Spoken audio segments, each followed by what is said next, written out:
Hello, everybody. My name is Dion Morales, your host of the Gold Squadron podcast, and we're coming to you live from episode 198 of the Gold Squadron podcast. Today, I'm joined by Marcel Sufacadacas Manzano. Wow, I think that's the first time we pronounced it correct. Thank you. He totally didn't just slap the keyboard where his middle name was supposed to go. But you know what? I take every challenge. Every challenge. Will Debate Champion Hagwood. Thank you. Thank you. I tried very hard. And in the end, used the judge's own opinion against him. Fantastic. And Ryan, it's not the Resistance Staniszewski.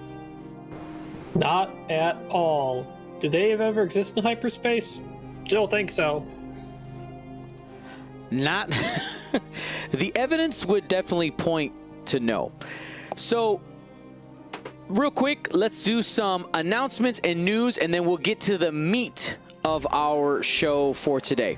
So, if you participated in the Flight Club qualifiers, I have posted on the results page of the Gold Squadron podcast website. We'll go ahead, for those of you watching live, we will bring that up here. There is a results page, all right, where it has all the results from each of the qualifiers as well as the faction breakdowns. But right now, the most important piece of documentation is right here. Click here for final ranks and championship placements. It's right at the top of the ranking sections. For those of you listening, just go to goldsquadronpodcast.com. You cannot miss it. It says Gold Squadron Flight Club Championships results. You click the button. When you open up, you will see a spreadsheet that has the names of every player who played and their final ranking, as well as your Gold Squadron ID number placed there as well. Remember, it doesn't matter if somebody knows your Gold Squadron ID. If somebody uses your ID, that just means that they paid for prizes that are going to be sent to you. That's all that'll happen there.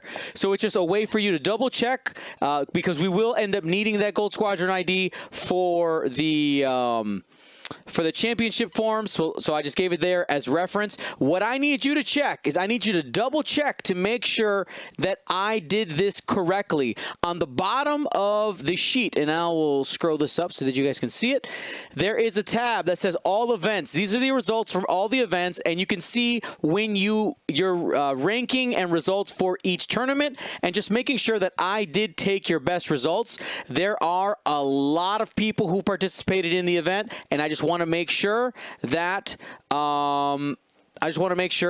it is correct, because when we were going through and just checking everything, there's people who put like multiple names, different names, and it's very easy to get lost in the shuffle here. So this is so that I have basically an identical copy of this on my side, and I just want to make sure that that when I poured over via email your invite to the championships, that it is correct. So please do a double check for me. I really appreciate it. I love you, and What's thank a non-par you. vet? What's a non-par vet is somebody who was assigned to the veteran tier because they didn't participate. So that's where you automatically go. You go in the biggest one, the biggest pool. Does that make sense? Just want to make sure. Awesome. So it looks like there's 141 rookies, 61 aces. And then that leaves like 200 vets. There's a lot. Yeah. There's a lot. The vets is the biggest chunk. It's just the way it works out, right? It is definitely the biggest chunk. Now that we covered that, I just want to remind you guys to please just look at that. Now, today's show is brought to you by our GSP patrons. Remember, becoming a patron makes you a part of the largest group of supporters here at Gold Squadron. And if you are a patron, you become a part of our patron exclusive Discord channels, and of course, B, you are sent out the quarterly gifts that we send out. We're upcoming. We have the it's a wave with, what is it? It's Dash, Rack. We got some GSP helmet tokens, metal tokens for the top level. So super excited about that. Go to patreon.com/Gold Squadron to become a patron today. Now, we did have a qualifier that happened this last weekend, but we also had a bunch of articles drop. People want our opinions on the new stuff. People are excited about it. And the reality is that we don't have time to do a 4-hour podcast to cover everything. So here's the plan. I am going to be recording a separate video where I take a look at the top cut of the Omega qualifiers. I'm gonna go ahead and do that. So that won't be on this podcast. If you were one of the winners of that, you know, we will sing your praises for sure. But we're gonna save that for later. We're just gonna do a really quick hit on who won and who was the runner-up. So the winner for the event was Andreas Carlson, flying 5 Baron of the Empire TIE V1s with different loadouts. All of them except for one. Sorry, did I say 5? It's 6. My bad. 6 Barons of the Empire. 5 of them have Ruthless. 2 of them have Threat Tracers. And 4 of them have Prockets. I mean, just lots of utility within there mixed up. The Ruthless is a fantastic upgrade, being able to make that Procket extremely consistent. And then we had the runner-up, Don Copens, running Zam, General Grievous, and Brewer Kret. If you want the exact loadouts and you want to take a look at the faction rankings and all that, we have that at goldsquadronpodcast.com. Go ahead, click on the results page and all the information there. And I think, Ryan, I'll give you a second here. Is this kind of what you were talking about when it came to Resistance and the faction breakdowns when it came to the cut?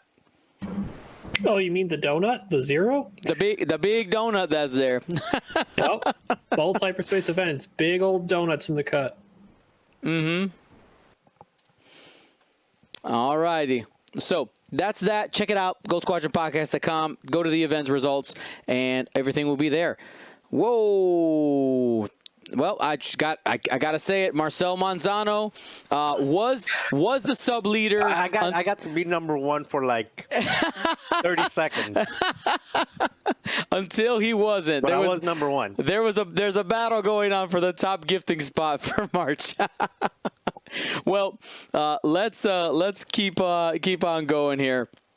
We're jumping into our topic. We got dropped. It was 3 articles in 3 days. It felt like. I mean, we got Rebel, we got Scum, we got Empire, and what we want to do is one of the things that we're probably most known for, and that is the way too early rankings. Okay, why is it way too early? Well, we don't have the points, and we haven't seen these things on the table, but we can give our opinions on how we think things will shake out. Now, Will, today in our informal pre-production meetings, you I really liked how you defined how we should be looking at the S, A, B, C, and D tiers. Can you go ahead and read those from our chat earlier today? Because I thought the way that you put them in there was fantastic. Yeah. Of course. Let me pull them up here. So we rank with S, which I believe is a Japanese word. This is very strange, but not the letter S, but why S is better than A. Anyways. It's super! Is it super? I don't know. I remember playing Gran Turismo as a kid. I was going to say Gran Turismo. And the S cars were always the best ones. That's where I know it from. I don't know, chat, what do you guys think? I mean, S is definitely better, but I just forget what it actually means. Anyways, S tier ships or upgrades, whatever, are essentially so good that they're beyond recommended. Like, if you're flying the faction, you need to find a way to put this into your squad. If you're flying up, like, that's the best way. Concise best way I could put it, find a way to put this in your squad. A tier is simply above other similar comparisons. So they're just be pushing that baseline, if you will. B, I had as good, but better in combos. So it's going to need a couple upgrades, maybe a different pilot to kind of combo with it. C is playable, but there's probably a better option. And D is hard to find value or a combo to get it to work. That's our dumpster there, which I think we do give a hard time on the dumpster ones, but like, whatever. Like, there's a reason we're putting them down there. It's just because they're literally not playable. Right. You basically just open that up and say, that's cute, and you just kind of keep going from there. Yeah, I wouldn't say like, this might be a question to you guys. Is the average card B or C, in your opinion? I feel like it's B, because I mean we're talking 5 tiers, right? S, A, B, C, and then dumpster. Okay. So B's got to be the baseline theoretically, unless dumpster is always just a meme, and that like the midway is B/A. But you're already talking about A as it is like above average, recommended for lists, but not like always try and find a spot for it. So right. if we're including the dumpster, which we do often enough if we need to, B's probably the midline, right? Okay. It makes sense to me. But I wouldn't say that like C is necessarily, well, yeah, C is below the curve. I guess that's a good way to put it as well, right? Like it's functional, but below the average curve. Okay, that makes sense. I just didn't know. So I asked. All right. Well, now that we have our ideas. I completely missed all that, to be honest, because I was trying to log into Tabletop Simulator. But I'm sure I'll put something somewhere and I'll get yelled at. So Our Marcel Manzano, always our chaotic neutral, always the wild card. So here is something that I want to do that's a little bit different than what we did before. We're not just gonna go around in a circle and we each place it in where we think it is. I want a little bit of participation from each of us as well, because if you see on the table, and I'm going to try to explain this also to our viewers at home, what you'll find is each of these tokens are labeled with our names. I'm gold. Marcel is white. The GSP, like tealish blue, is Will, and then the darker blue is Ryan. What I want us to do is, whenever a card is placed, if we agree with said placement, we just go ahead, grab a copy of our token, and simply place it on the card.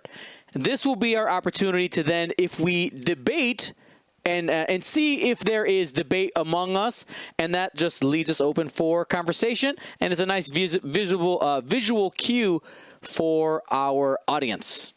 Make sense? Let's go. So we are going to go around in a circle because that's the easiest way to do it. But do you guys want to start with upgrade? Chat, I will let the chat decide. Do you want to see upgrades or pilots first? What do you want first? Let's wait a moment to see. I'm going to take a guess that they want pilots. All right. So that guess didn't last very long. Definitely pilots. They're like, oh, I don't care about the upgrades. Give me the pilots. Give me the pilots. All right, Will, I'll let you choose a faction, buddy. Would you like to, are we going Rebels, Empire, or Scum first? Oh, we're doing Scum. All right. We'll go ahead and we'll grab the first one off the pile here. We got right there. on the next one, can you shuffle them all so it can be like? Does it allow to shuffle? Yeah, we can shuffle. Yeah. Do you want it like face down so you don't know what you get? Is that what you want? We can. Don't make it that smaller because then. Yeah. No, wait, hold on. I got you. Hold on. Give me a second. And we flip it, and we shuffle. There you go. All right. Let's see what you get, Will. Very exciting. The Gentara security officer. Remember, this is Marcel's fault. I will take it. Introduced. Because I do, there is something we can base off of this, and it is, well, it was announced in the article, the tech slot. So I'm going to be basing this I2 off of having access to the automated targeting protocol, which I think is actually very good for the ships. Most of the time, they're going to be shooting their 2-dice primary. If you put a dorsal turret on it, both of those 2-dice attacks are pretty weak in comparison, and you're going to miss often. So I actually think that putting an automated targeting computer on a Y-wing would actually be a good value. And assuming that they're the same price as regular ships, it doesn't go into the dumpster. Well, let's take a sec. It's above the curve, but it's certainly. Yeah, I mean, I'm gonna agree with you.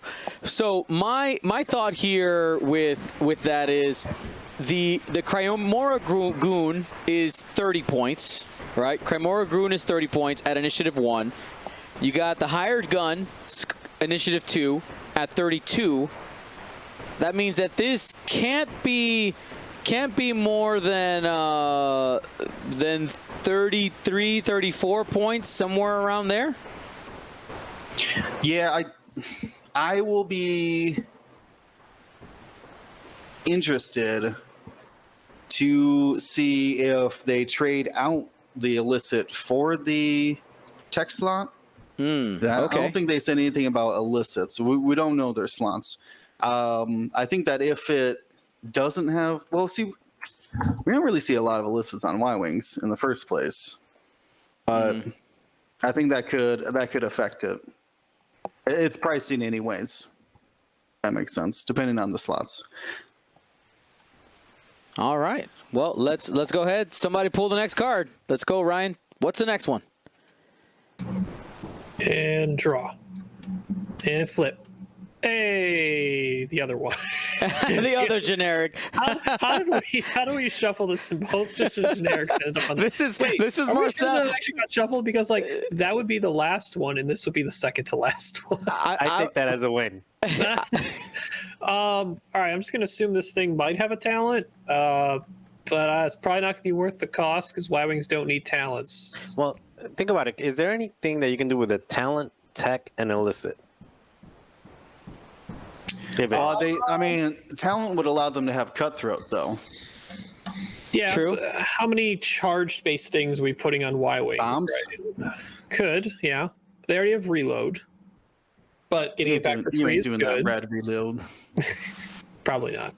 Probably not. I mean, I don't know anytime I reload anything. They're either dead or they've done what they needed to do. I3, although it's a hotly contested zone these days, whether it's worth it on Y-wings, yeah, probably not. I mean, all right, so the difference between a Crymora gun and a higher gun right now is 2 points. If these have tech slots, and we're thinking the I2 is either the same as higher gun or maybe a little bit more if it retains the illicit instead of just swapping tech and illicit. So that means this one might be like 34, 35. That sounds like enough for me to be like not even in C tier. I like keep my Y-wings light.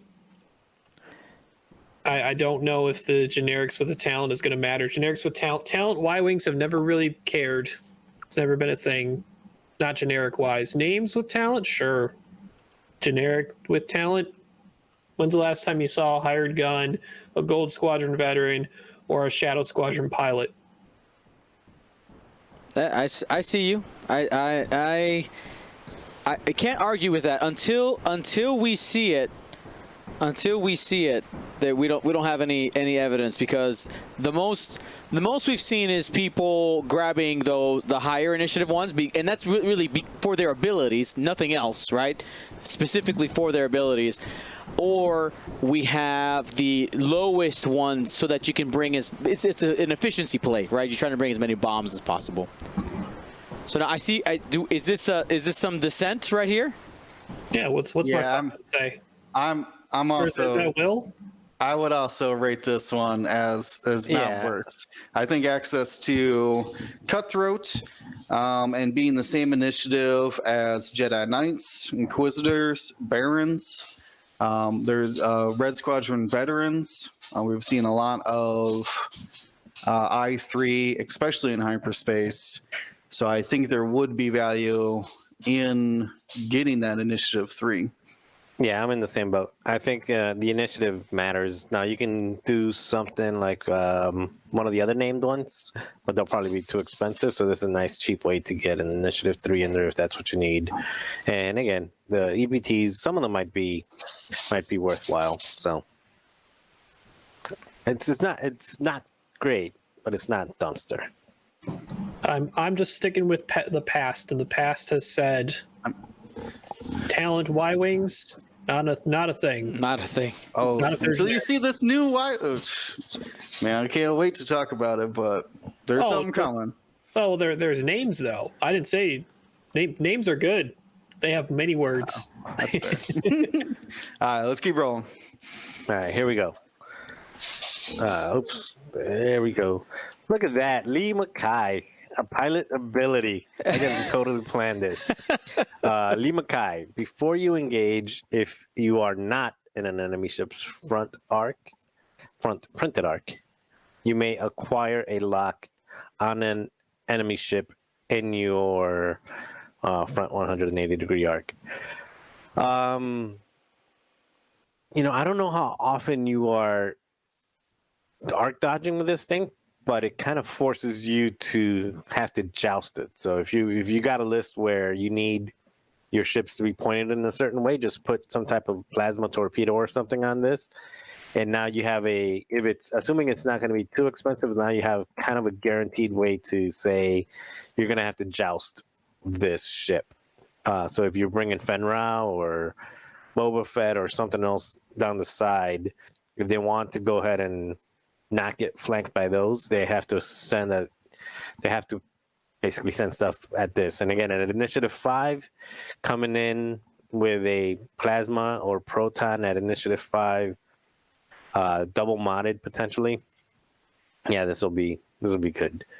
Now the question is it going to be? It'd be good. So maybe to help you in your debate, like while it's at Initiative 5, it's at Initiative 5 on a Y-wing. Some of the value you pay for in initiative, or when people talk about high initiative ships, is mobility and flexibility. You're really only getting a barrel roll, and that is that it is red. Probably the bigger. This is when the ability is when it engages before it engages. So yeah, I actually really like that it's before it engages versus at the start of engagement, because you can say initiative kill things at I6. Scum has plenty of I6s. You can initiative kill something that's looking at this ship, and then it could shoot a different one. You could like Ketsu tractor beam somebody, move them out of the way, and then you could shoot them as well. I think that there is a lot of play in this ability. And also the K-turn. Yeah, I mean, it's acquire a lock, too. Yeah, like, so that's you can really K-turn powerful. stress, and now all of a sudden you got a lock. So I think the only problem is that, well, there's a positive and a negative. The positive is you're forcing ships to come at this because nobody's going to want to fly away from it. You're gonna, even if you have aces, your aces are gonna want to come at it, and that when they do, the downside is that it's a Y-wing and it'll be dead quick. So that's I would say also, because this is just the enemy ship's front arc. It doesn't say anything about being outside of their arc. So you're following a fire spray, free locks all day on it. Yeah, true. I mean, you don't have to be in their 180. Just you have to be in arc. So and that barrel roll, red barrel roll, you move, and if you can barrel roll out of arc and still acquire that lock, now you're not getting shot. Plus, you get a free lock. I mean, there's things there. I like it. It's an 8. Yeah, I could see this, whoever this is, just focus lock, ion cannon, and something every round. Hey, real quick, I gotta give a shout out. This is the kind of thing we can do because we do our podcast live. But there is somebody in the Twitch chat whose name on Twitch is "I made this to sub to Gold Squad." Like that is fam right there. Telling you, I'm not saying that names are competition, but that is a good one. That is a good one. And yeah, when it comes to Lima, I'm in that same boat. I also agree. It's at A. Now it looks like we got a little disagreement here. What are we thinking?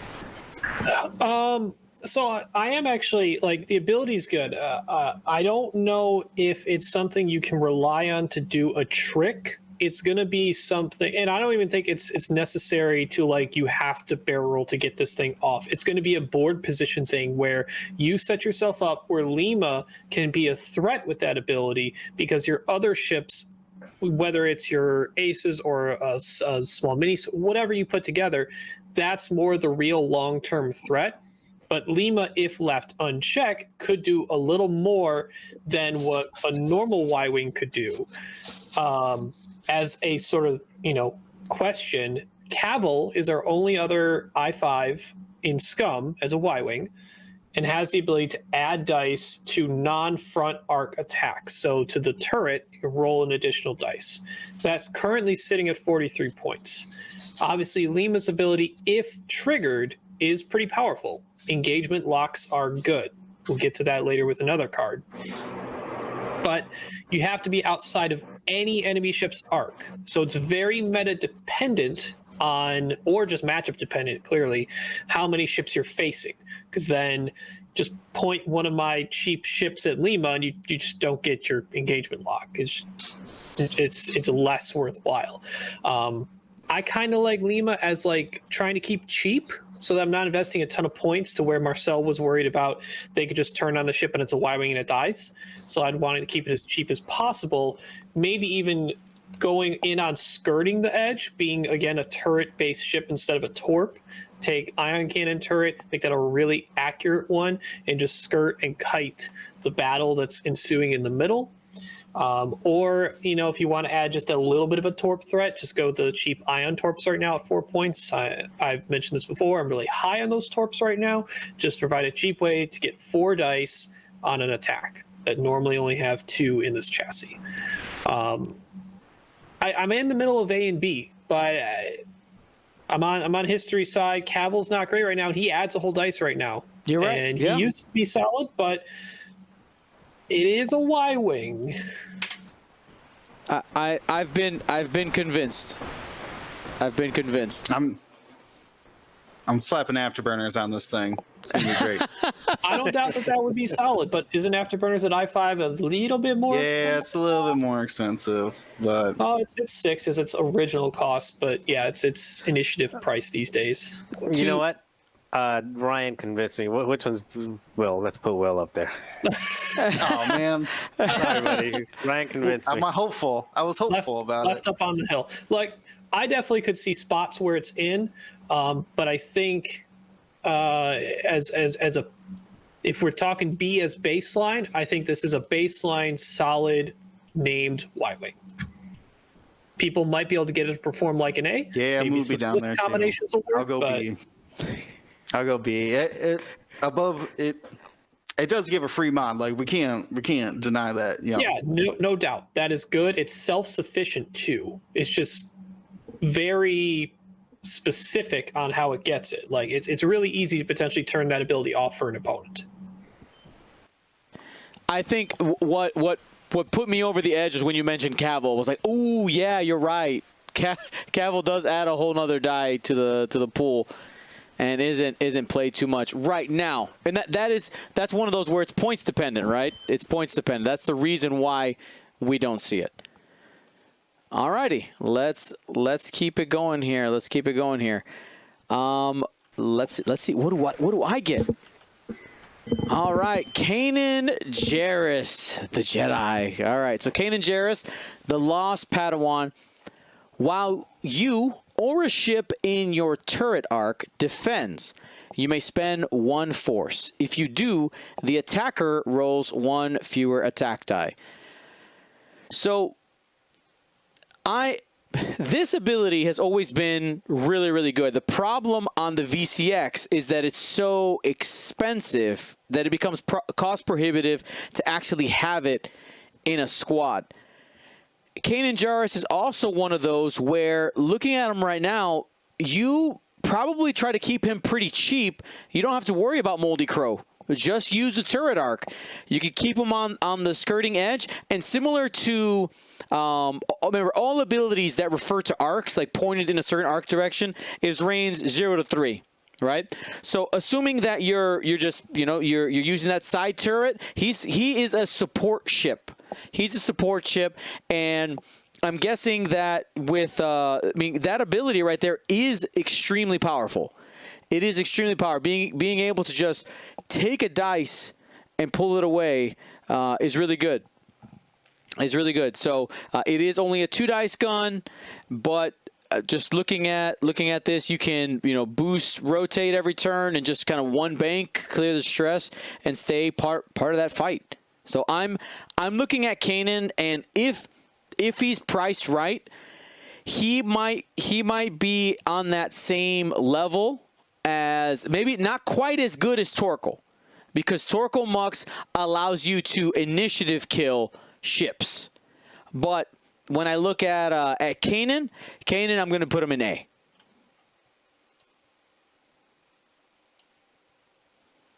What? Marcel, all the way down to the C tier. Whoa. Please.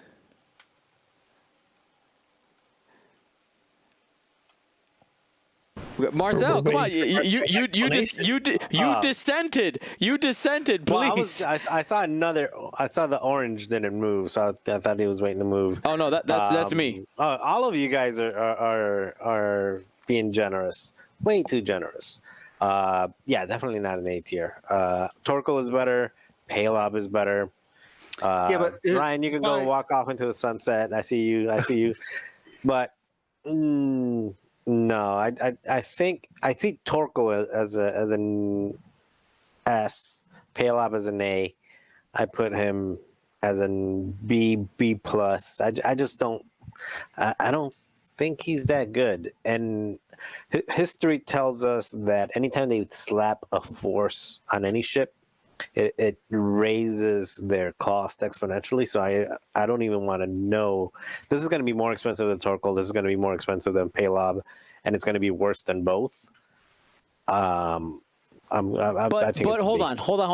Wait. But usually when you're playing Torkel and Palob, you need the Moldy Crow. So you're paying the Moldy Crow tax because that is a jousting ship. This is not a jousting ship. This is a skirt the edge, be a support ship. So I'm thinking you're right. It's going to be more expensive, but likely comes in at a similar point cost as those ships in your squad. You just don't put that Moldy Crow on. Yeah, I'm in the same boat. Yeah, but then you don't get the value. That why would you pay 18 points to retain two focuses at the end of the round when you could just be Kanan and get a calculate for free every round? Yeah, but you guys are missing out on when you're flying Torkel or Palob. How this isn't going to replace those two ships? It's not. This is a completely different thing. This is just an ability. Right. This is just a minus thing because Torkel right now is 38 points. Without the Moldy Crow title. So he's just 38 points. So let's say this guy's going to be in the 40s. In the 40s for a -1 attack dice, I get it. It's good. Maybe have him chase, but he's gonna die at some point. He doesn't have that much health. And if you're spending the force on reducing one attack, especially with a lot of 5, 6, 7 ship lists out there right now, you're spending the force on one attack. That means you only have one focus left over for defense, and you're not putting out any damage. I mean, the reason that Moldy Crow is so expensive isn't just because you get to retain the two focuses, because it gives you a 3 dice attack in the front. It allows you to have a wider arc, and then while you have those 2 focuses, it allows you to move, target lock, and then take a double modded shot while still having like a banked focus, plus given an ability like stealing a focus in evade in Palop's case, or Torkel getting somebody down to initiative 0 to shoot it. So in my opinion, I don't think it's an A. I don't, not even close. I think I was even considering, literally when I put it at C, I was considering C, but I think it in the right case where it's only there to die while helping somebody else. Like if you've got, I don't know what you got, but if you got something that wants to get in there and just joust, you'll remove 1 damage. Basically Grievous does that. Well, I mean, only once, but I don't know. I don't buy it. Let me point out something that I think is key, because I'm not sure if I just kind of caught this, and it was kind of a revelation. Like, oh man, like I already was going to put him at A. I don't think he's S yet. We don't know the cost. Like you said, you're concerned that his cost at base is probably going to be more. Arguable with Palob, because Palob's build is pretty good at base. So Kanan, he doesn't add more value by adding Moldy Crow. So if you wanted to take Palob or Torkel on top of Kanan, you can. Here's the key. Both Palob and Torkel require enemy ships to be in their arc to do their ability, correct? Kanan just needs the defending ship in arc. The attacker does not even need to be there. So as long as his friend is in the turret arc, the attacker rolls 1 fewer. So Kanan could be completely out of combat and still provide this bonus. Yeah, but we got this from like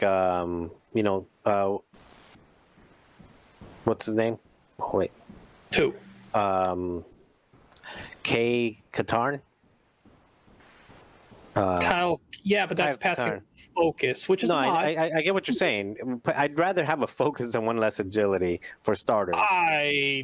That completely negates it. Once. No, it's 1 less attack die. That completely axes out an entire I result. get what you're saying, but the point that I'm saying is that ability that, you have to be in my arc, and then so we know what that's like, because that's what the rebels, the rebel abilities are based off having the friendly ship and not the defender ship. Sure. So we know it's pretty easy to do that, because when you fly Janor, so I get the point that it's easy to keep your own ship in arc. But even in Kyle Katarn's case, where he's throwing a focus out there, I mean, throwing a focus out there is more useful overall in the entire engagement phase than having 1 less red dice being thrown at you one time during engagement. I would compare the focus to Kanan's essentially slinging you an evade token. Then every time he reduces the attack, he essentially boosted your defense by 1 evade. And he does it without giving up his own tokens. Like I think what Kanan comes down to is less him and what piece is he protecting. Is he protecting Fen Rao? Is he protecting Boba Fett? Like, there's a lot better ships in Scum than him. Let's just throw out that Maul Crew is in the faction. We can do this twice a turn if we want. As long as this thing is a crew slot, I'm slapping 10 points on this thing. Oh, I had not even thought of Maul. Even if it crosses the realm at 50 points, what are lambdas right now in Empire? What are some of the heavier support ships that could still see use? And if you told some other factions aces that they could reduce the attack dice coming into them twice a turn, they would take that every day, I think. It's good Maybe. stuff. This is why it's the way too early rankings, baby. We don't know. We don't know. So yeah. So chat. Most of the chat who's responded to my question was at A. Let us know in the comments down below if you're watching at home. As we go through these, let us know where you are. Just kind of keep a running tally in your comment box. Post it at the end. Let us know what you think. All right, Will, take your next one. All right, let's see what we got here. Pressing the flip.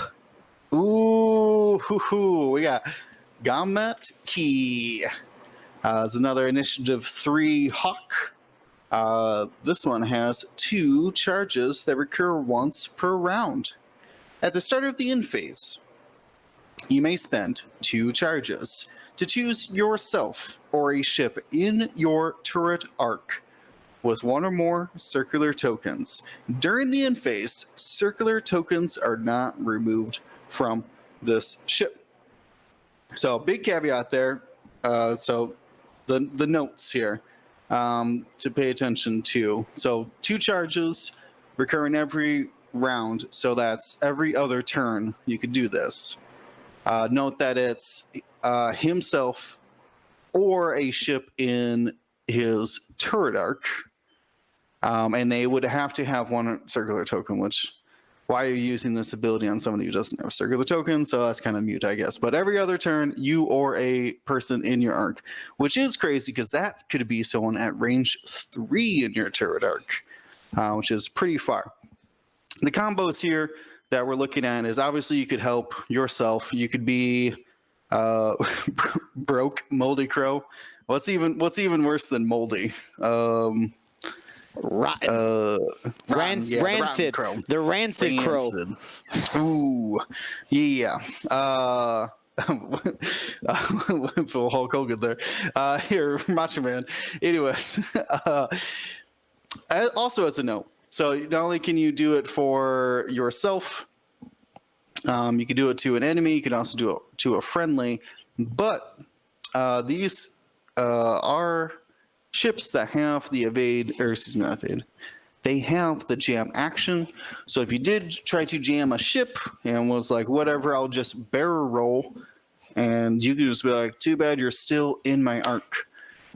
This also comes in a faction that has tractor beams readily available between tractor beams and the tugboats. Oh man, I can't remember the name of that anymore. But what is that called? Quad jumper? Yeah, well, their ability though.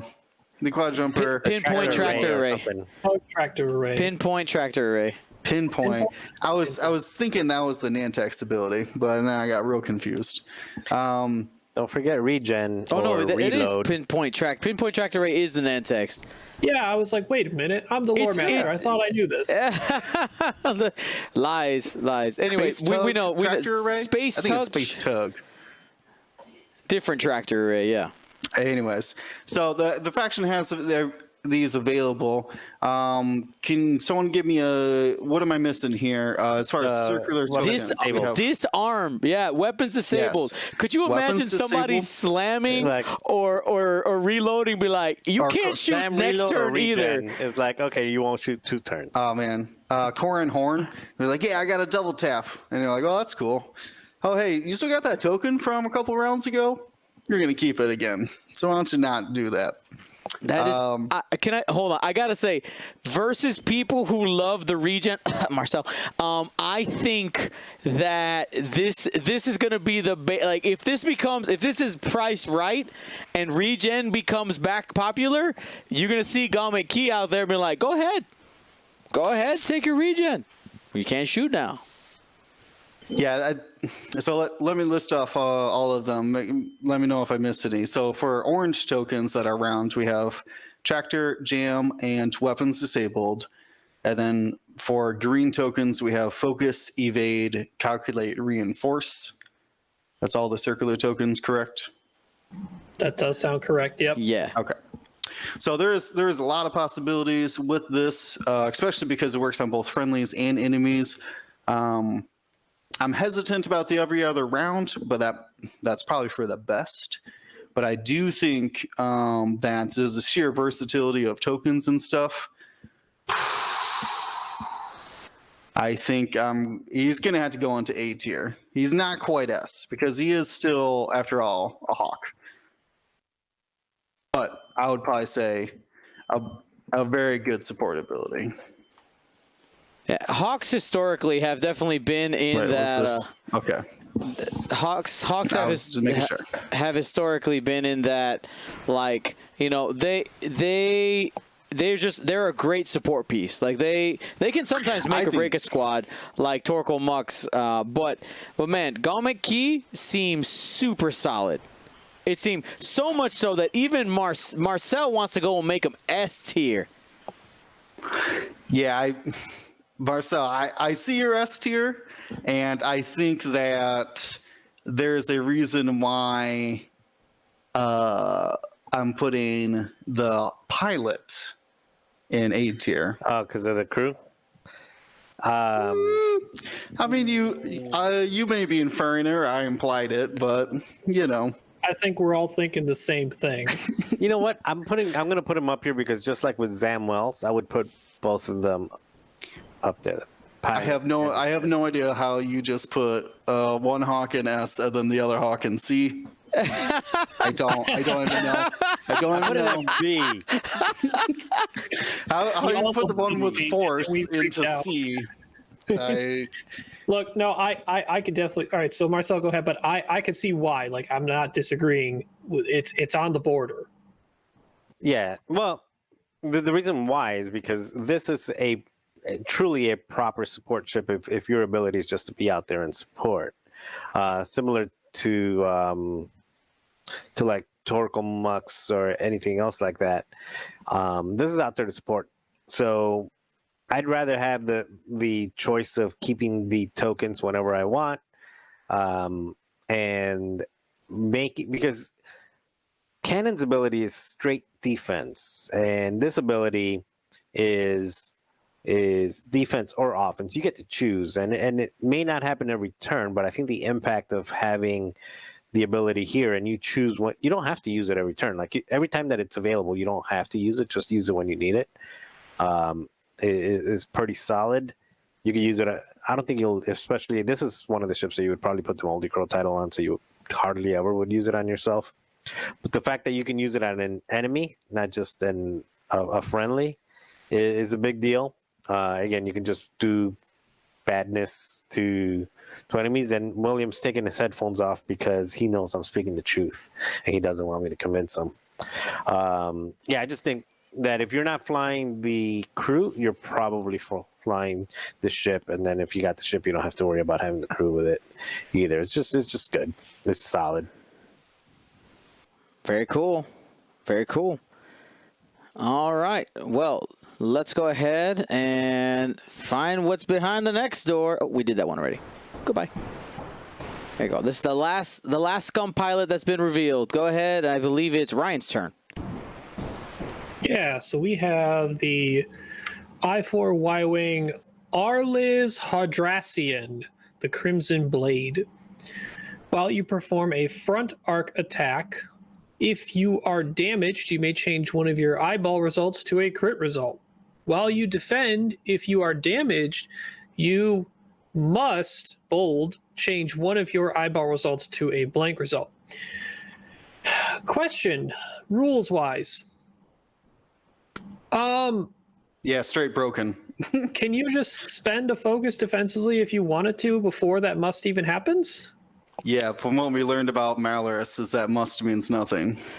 Yeah. Well, granted. Warning, you're spending a focus defensively for a Y-Wing, so like.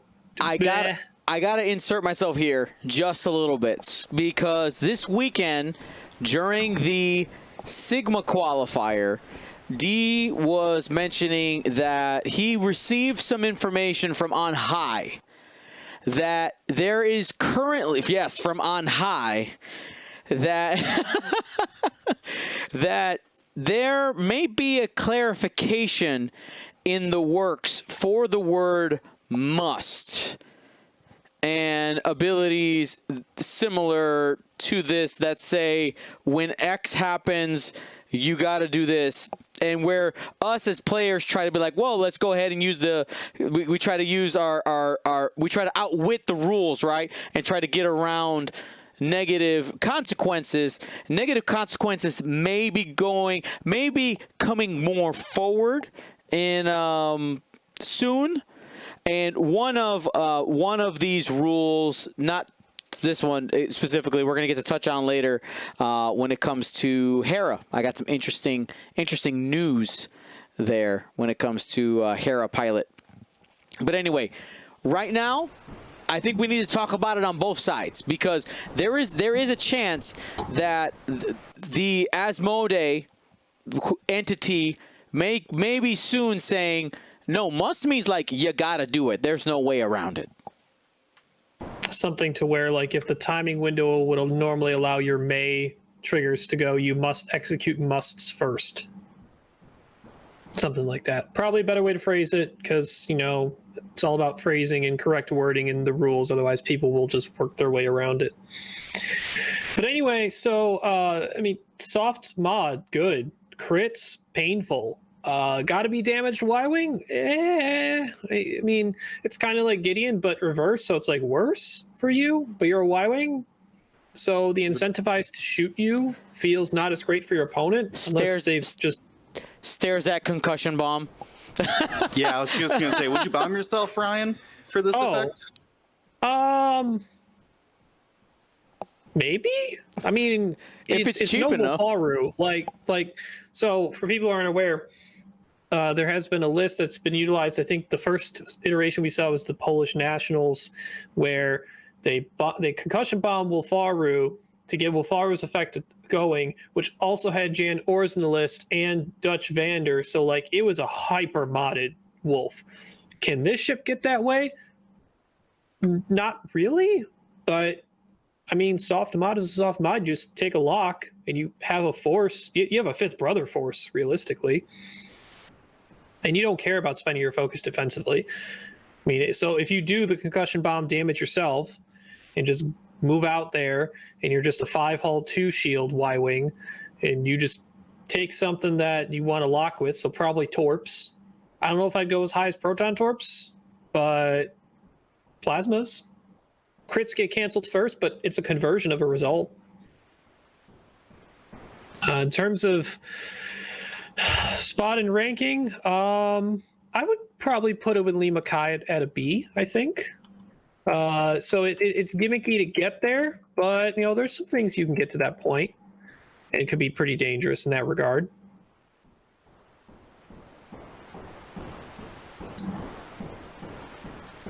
Man, I'm thinking. Feel free to argue. It seems like there's definite arguing happening. I feel like it's gonna be worse. I'm just kind of going through the scenarios on how, because you have to be damaged, of course, that's rough.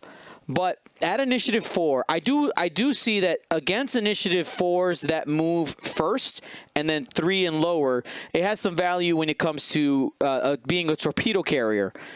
But when you got Initiative 4s moving after you, Initiative 5, Initiative 6 ships, you're less likely to get a target lock to be able to get those off. Now, mind you, we do have thread tracers now, so that might balance it out, but that could be kind of on the gimmicky side, like we've been talking about sometimes. Additionally, it doesn't work on turrets. Now, here's a question. This might be a Y-Wing where you're like, I don't need a turret. I just don't. Maybe it kind of brings its own cost down by not requiring it. But man, if this thing ain't cheap, I don't think it sees play. Like, I think it needs to be a steal in order to actually see some play. That's so right now, if we're looking at Cavil's cost is 43. He's an I5. He's 1 initiative higher, and he adds a dice on turret attack. So he is specific to the type of attack he is going to do. Not that we haven't seen Proton Torp Cavil before, back when Han Gunner used to be stupid cheap, but whole nother story. Now is a new time. Cavil's 43, comparable Y-Wings at I4 in Rebels. They're mid-low 40s. So I mean, Horton is 37. Would you consider this ship at like a high 30s if he doesn't cross the 40 border? Oh, if he's 37, that is 100% C tier then. Like from what your discussion was about the I-5 pilot, this is a full step below that.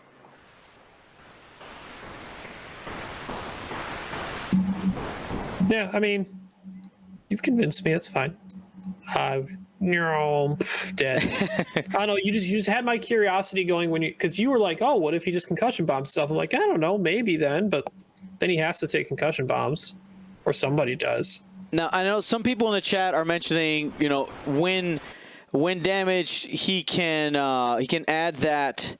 Where it says, while you defend, if you are damaged, you must change one of your eyeballs to a blank. They're like, oh, with a blank through gas clouds, it's fine. That's one of those where we talk a lot about situational abilities. Like, that's cool. You're right. When taking an obstructed shot, and that shot is through a gas cloud, even though they're pretty relevant, you do get a free evade there. But at the same time, it's one agility, and you're just affecting that one die you were throwing anyway. It's not necessarily adding value. Plus, it's situational. I do think that his penalty ability is going to make him dirt cheap. Like, we're talking not even 37. Like, I would assume that he is very, very cheap. That you're barely paying for that ability. You're mostly paying for the bump in initiative, and at that point, he could see table time for just being a cheap I4.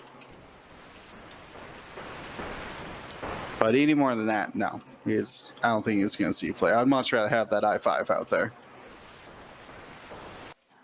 All right. Well, let's keep on keeping on. We just got through the scum pilots. Let's hit our Imperial. Well, I guess, you know what? I let Will pick first.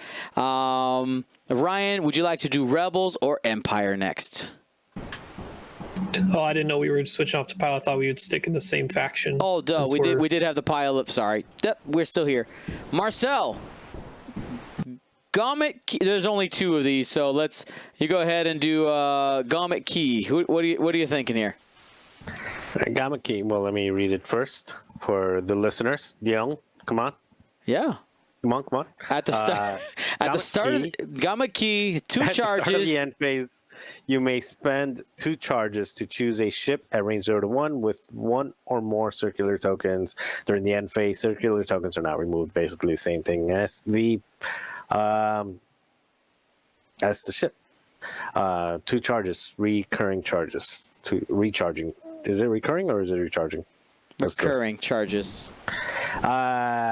Yeah, this is gonna be great. Let's just put in S. We talked about it ad nauseum with Gamut, and he's not gonna be. Yeah, but now imagine you don't have to bring a Hawk. Yeah, you can just put it on. Put it on anything. Dengar. Put it on Boba Fett. Boba Fett Fett lost its crew.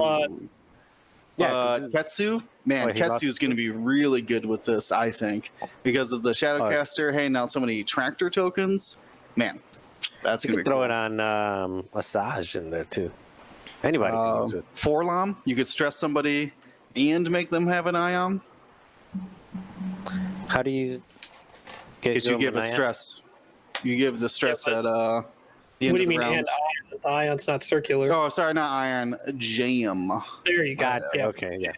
Got confused there. My bad. Ion would be very powerful.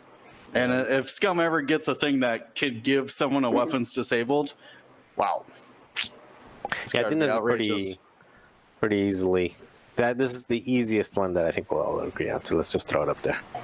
Yeah. Yeah, I'm in. My first original thought on this was like, it's in Scum. Something's gonna break. It's just gonna happen. I got your broken thing for you. Imagine Bosk or any YV666 double reinforcing. Good luck getting damage through on that now. I mean, I probably just reinforce and actually take an offensive mod. unless I have a passive offensive mod from something.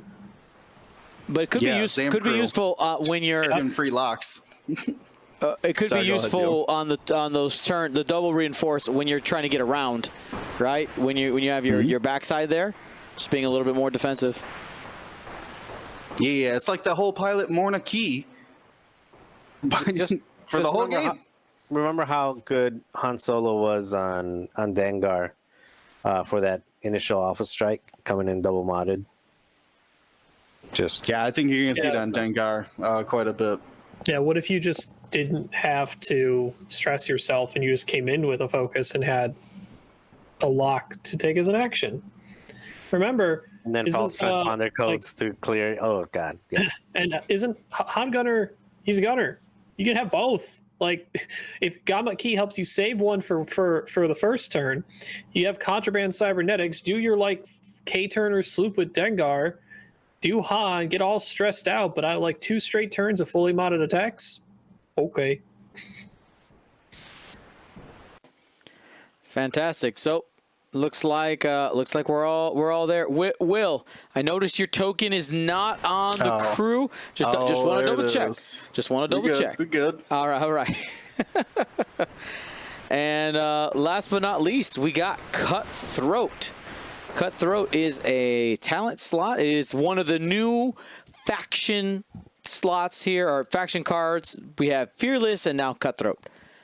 It says, after a friendly ship at range 0 to 3 is destroyed, if that ship is limited, so limited means named ship, or has the Cutthroat upgrade, you may remove one of your orange or red tokens, or recover one recurring charge, or non-recurring, charge on your ship or one of your equipped upgrade cards.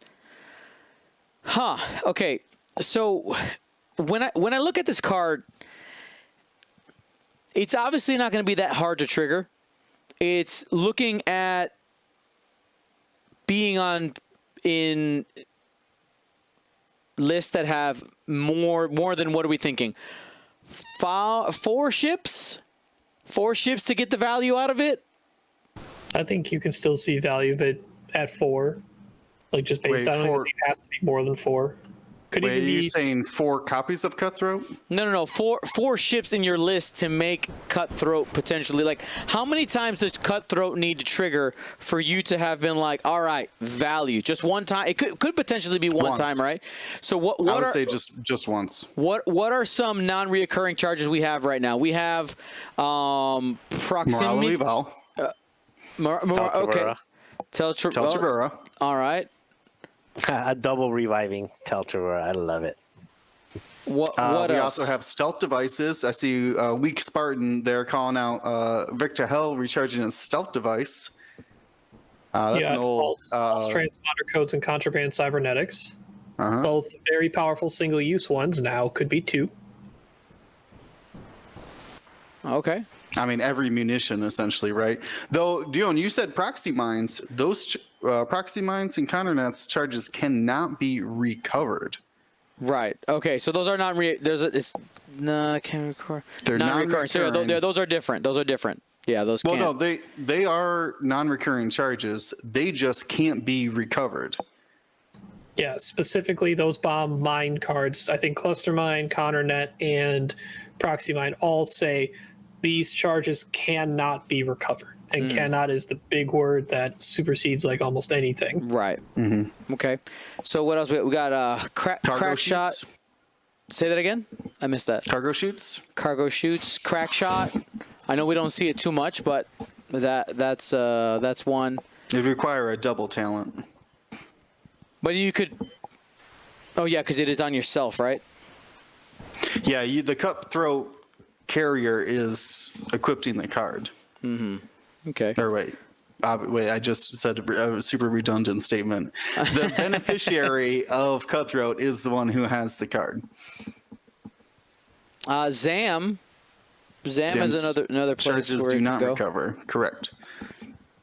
All right. So, yeah, those Cutthroat is. You know what? When I look at Cutthroat, I see this is Scumjank because it's so flexible. Like, I know that it looks like there's a lot of conditions in there, but really there's only one condition.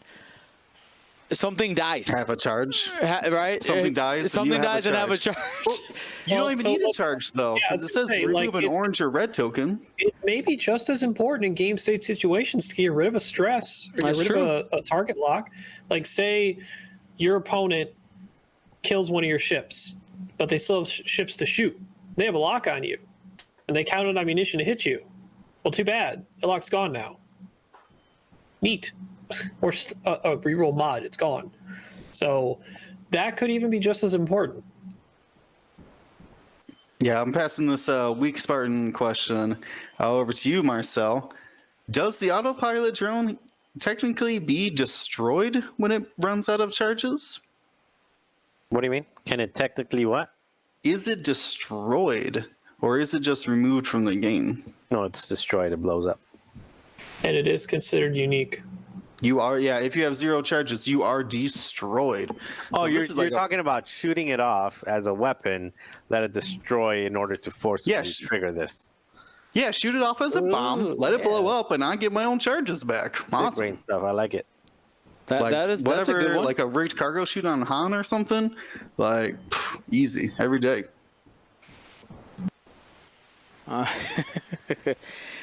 All right, so I mean, looking at it, it seems like it could be a great utility card.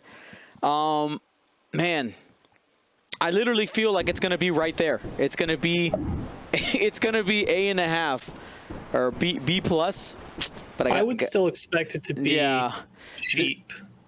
Still, though, like I don't know how many points I would spend for this card. It's weird. Right. So I think it depends on what the points on it, I think, is going to be dependent on what was the plan here. Because Fearless, while a fantastic card, is really only utilized by Fang Fighters, and it was sometimes Boba Fett.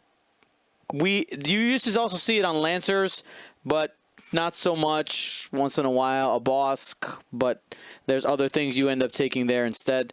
But Doesn't work on Boss as a note. You're right. It doesn't work on Boss Peoples. because he has a full front arc. The 180. Yeah. So you know what? I'm gonna slap it in B. And we'll wait to see. We'll wait to see where we end up at. Points wise. Yeah, I want it to be an S, but I think if it's 1 point, it's an S. If it's in 2 points, it's an A, and if it's 3 points, it's in B. Okay. Do you really think that Cutthroat at 1 point would be a card you need to find a way to put in your list? Yeah, because it moves red and orange tokens. Somebody dies, everybody in your squad clears their stress. Like, it makes sense to me. You would give up Like, potential bid points for this card. yeah. Oh yeah, easy. I think so.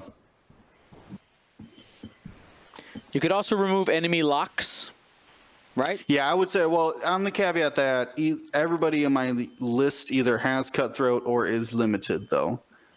Right? Like, so there's nobody, every time somebody dies, I get this effect.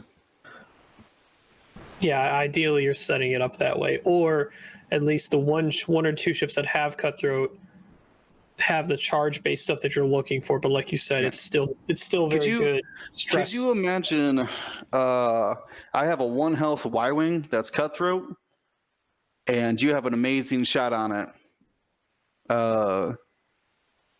But there's other people with locks who are about to recharge their proton torpedoes, or you're following a bomb carrier and you're going to shoot its friend, and now it's going to get a bunch more bombs. Like, I don't know, man. It's going to be a lot of fun. I hope it's S tier. I could see that. The torpedo part is definitely the part that gets scary. If you're planning on bringing torpedoes in Cutthroat lists, I mean, that is probably the first place you go if you're trying to min-max this thing, right? Is because now you have this swarm of ships. I'm assuming you're trying to bring, a couple of different torpedo carriers. I'm not sure what are torpedo carriers right now in So the big Scum. one is Dengar. Oddly enough, Dengar like gets one of the most out of this pack by not being part of it. Gamma Key's really good on Dengar. Cutthroat could be really good on Dengar. Like those are upgrades that seriously get looked at for Dengar to take. Gamma Key, Cutthroat, Proton torpedoes we've seen on him. Whatever's left after that. Contraband, we talked about like getting that back and then maybe dumping all that stress when you have Cutthroat or whatever happens, right?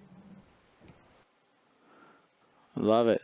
Love it. Love it. Love it. All right. Well, we'll end up seeing where that ends up. I'm placing it in B to start just because we got to see where. I think it's going to be a little gimmicky, and this very easily when the points come out. I think Will, you're right. If they place this at 1 point, I think it does go. It starts to creep towards that S tier because then you go, it's only 1 point. Why not?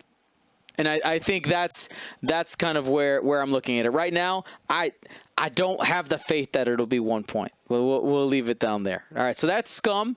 Let's I'll read through these really quickly, just in case I know, especially our audio listeners, so that you can get an idea as we go through them. So our final placements for everything, starting from the bottom.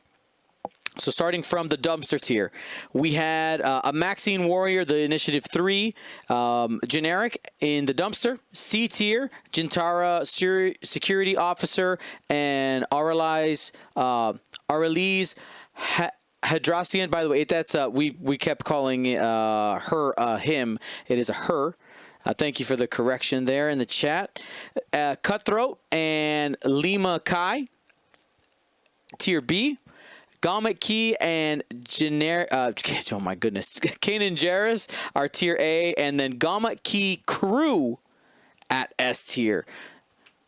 We mostly agreed at the end. A little bit of dissent here and there. Looks like a total of 5 dissent markers in the Scum. Now we're gonna go ahead and move on to the Empire. All right, we'll flip it. We'll shuffle it. And it's you, Will. Ooh, it's me. All right. We have Commandant Goran. Says, after a friendly, this is Initiative 3 TIE Interceptor. Error 4. Reading's hard. I was looking at all the 3 numbers at the bottom here. 3 attack, 3 agility, 3 hull. Initiative 4. And this says, after a friendly ship at range 0 to 3 with a lower initiative than yours partially executes a maneuver, it may perform a red focus action. So an initiative with lower initiative than yours. So we're talking 0, 1, 2, 3 initiative pilots. If they fail to fully execute their maneuver, and they're in range 3 of this guy, he can give them a red focus. I personally think that while it may not see a lot of play, I do think this ability is very, very good. As a person who's flown swarms before, there is that round where everyone just, well, we got a left bank, whatever that means.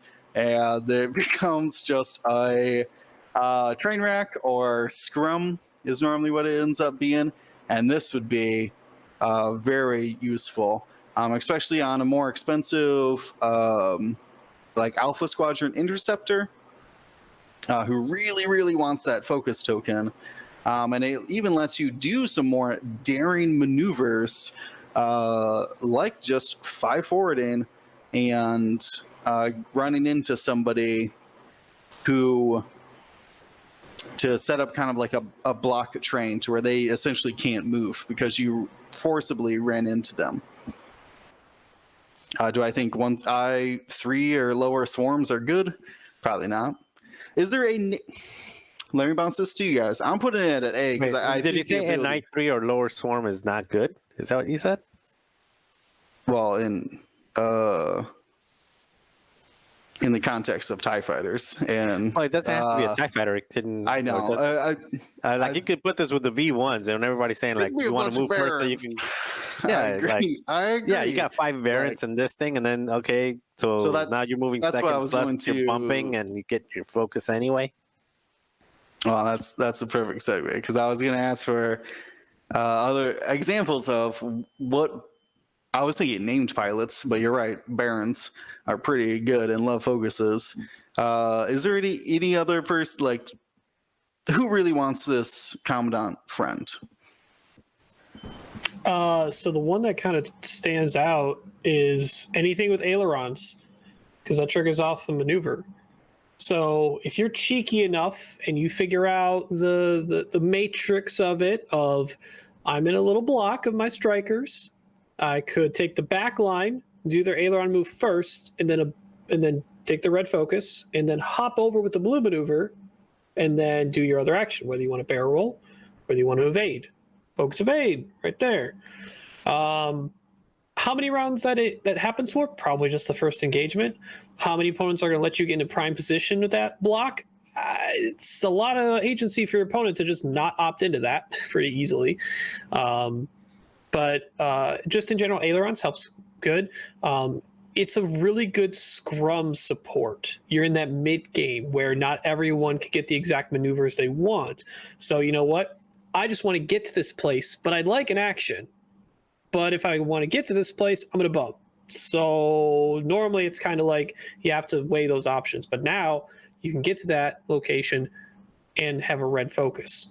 Your ability next turn to get in a prime position, maybe a little more limited. But if you've already pushed yourself in a solid position in the game and you're just trying to push the snowball down the hill further, this can help you make sure your mid game is stronger.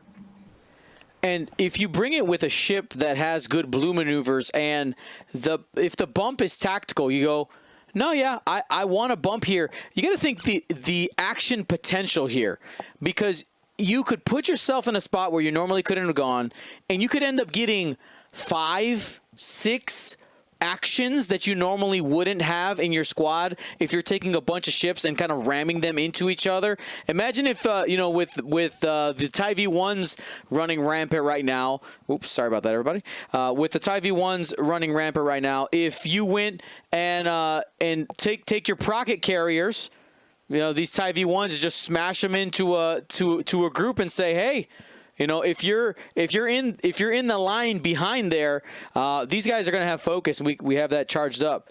So it is of course, assuming that the ships aren't already stressed. But I really like this ability. I think that there is some potential here for some almost a different style of play. It almost feels like possible like guerrilla tactics when I look at it. It's pretty cool. I like it. I am imagining somebody smart enough to figure out how to get a group of scimitar bombers with barrage rockets just all bump into each other so that they constantly just have focus tokens but don't go anywhere. And then you just have the little interceptor ducking around behind them. That's called... Nope, you There's want a ship moving. There's a ship moving. I'm not fortressing. Not fortressing. I mean, is it technically good to not move? No. You should probably move so your enemies don't know where you're going. So, well, I do think this potential is A. I'm actually kind of slotting into B because it may just be that I keep hearing and thinking people trying to do the gimmick over and over every turn instead of just relying on it to be a fail-safe for those scrum turns. So we'll see. The points might weigh itself towards we're concerned about him doing this thing with this gimmick, or if they'll sway towards, hey, it's only going to trigger a couple times, so maybe it's okay to keep it a little cheap. So I'm hesitant right now because I think there's some gimmicky feels to it, and they're coming up other ships that I think are better. Fair. Well, speaking of other ships coming up, let's take a peek. What's next, Ryan? Oh, Dion, where's your peg on Goron? What are you doing? Oh, sorry. I'm in. I love it. I think it's hilarious. Okay. Here we go. My boo. My theme. It's so bad. What do I do? All right. Sienna Ree, I6. Look through my eyes and see that there are consequences to things you do, but I can mitigate it. But after you perform an attack, if the defender was destroyed, gain a stress. Yes. If Cianri kills something, she gets stress. Sorry, ship. She could kill a buzz droid and be fine. After a friendly ship at range 0 to 3 is destroyed, remove a stress. So, I want to remind everyone, this is still an I-6 TIE interceptor. Her ability is going to dictate likely a cheaper cost. She is not Soontir Fel. Soontir Fel, being 54 points, his ability is all positive. Ciena Ree has consequences for her ability. Therefore, I wouldn't be surprised if she's just in the mid to high 40s. And that's still really, really, really, really good. Turns out you can shoot with Ciena Ree in whatever order you want if you have other I6s. Because I don't doubt that Soontir, Ciena Ree, and Vader in the X1 will fit. That is probably going to fit. You have triple I6 in the Imperial faction. I'm sure you'll figure it out. It's not a problem.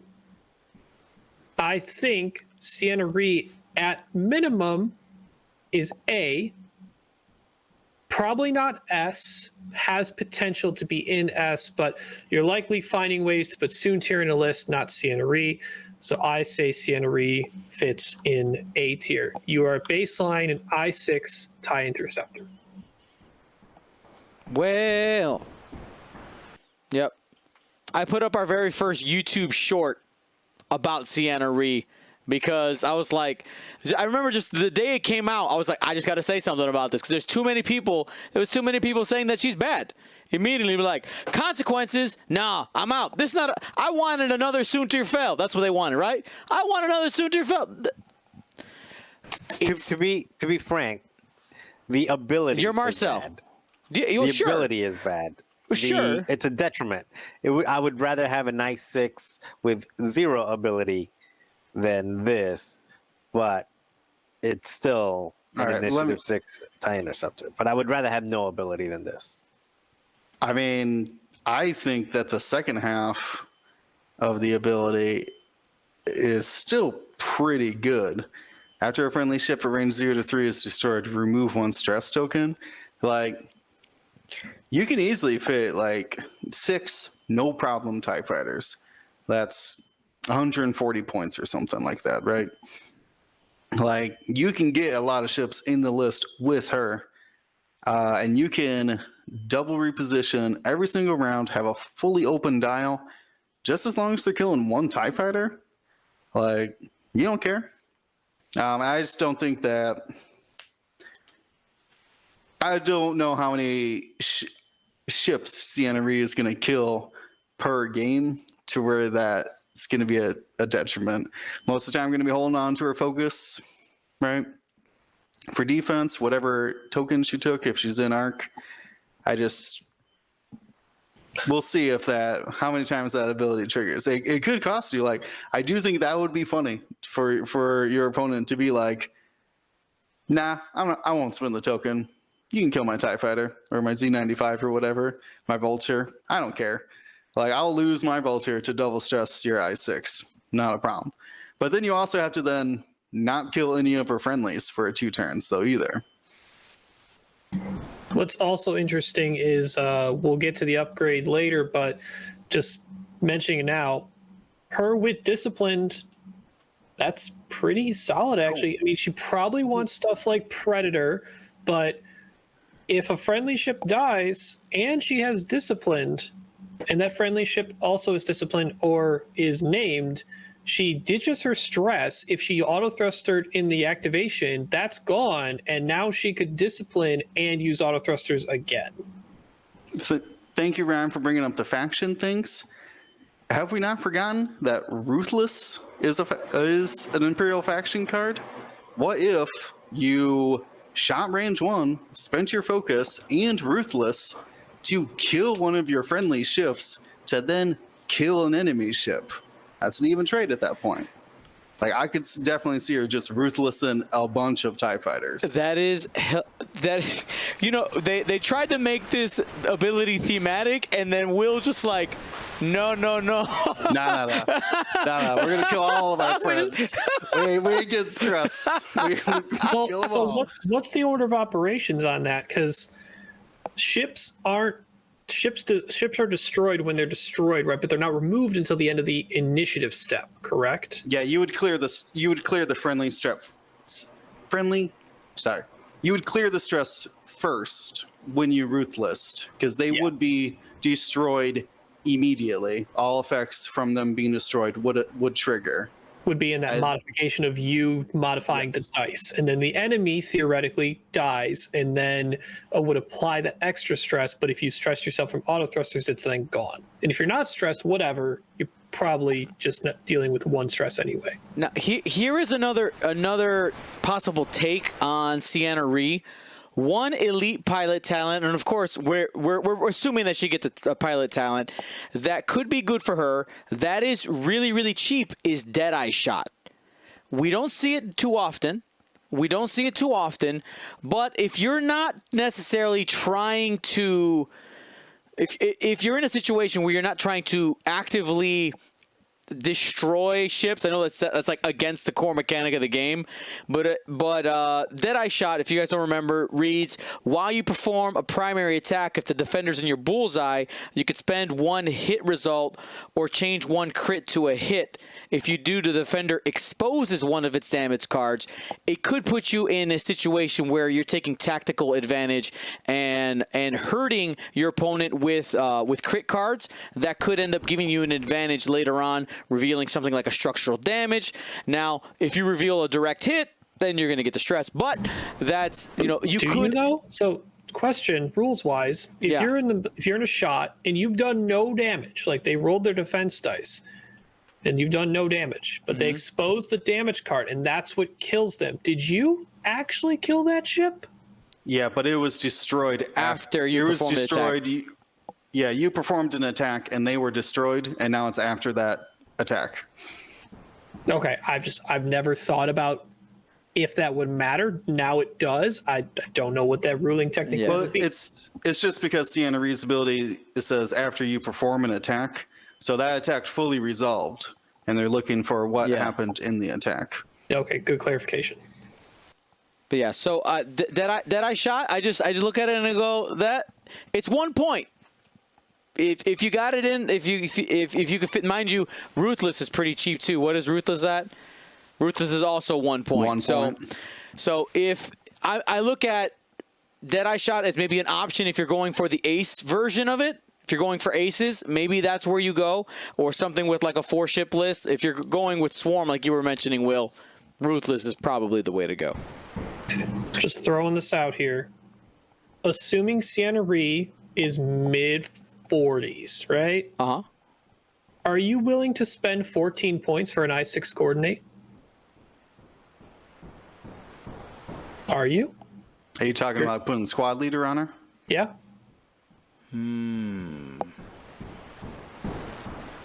It's more than Fen Rao, who's in Rebels, who isn't used, but obviously his ability is more than just the I-6 coordinate, which is part of the chassis. But if she's cheap enough... No, because you 14 points to have her to have a 3 health ship unmodded defensively, and then 14 would be. If she's behind the line, she's not even going to be in a combat. You're talking about a 60-point coordinator. No, thank you. I'll pass. She's fine as she is. I mean, she's an A. And I was gonna say, like, we've talked about a ship that we all agree is an A longer than we talked about any other ship, and I think it's mostly on you, Dion. You want to convince. You're like, no, this is not garbage, and you're fighting the world. But we all agree with you here. I know.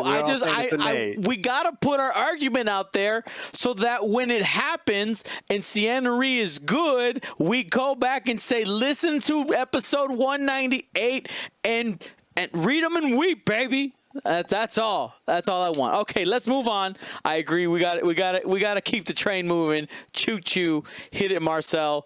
Let's go. It is the one, the only Darth Vader. Now I know this doesn't look like a normal card. That's because they didn't release it as a normal card, so we kind of had to. It looks a little funny the whole time. I just realized I was talking.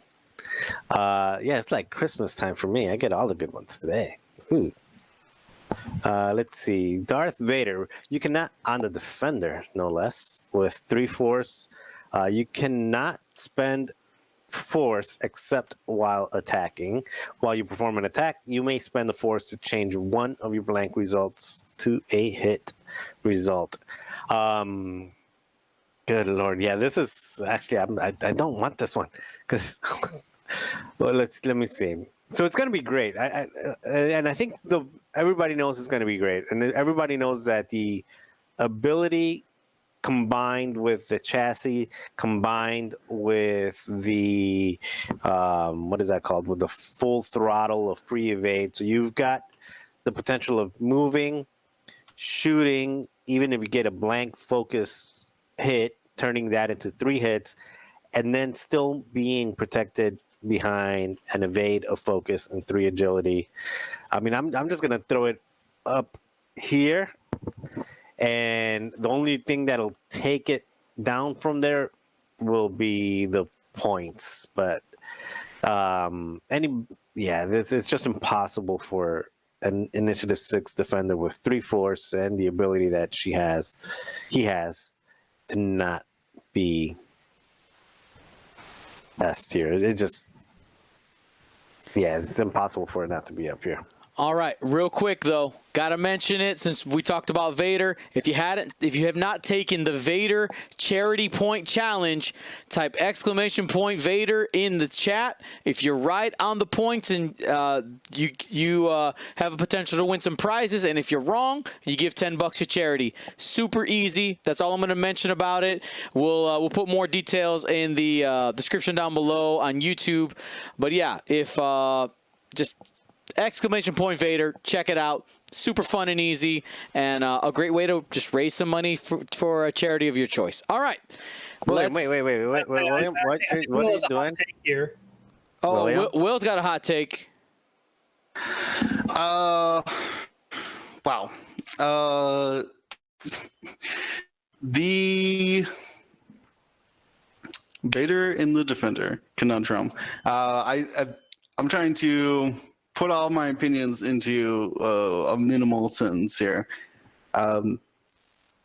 Essentially, someone had told this to me. Actually, I think it was you, Marcel, that said that point for point, defenders are the worst platform.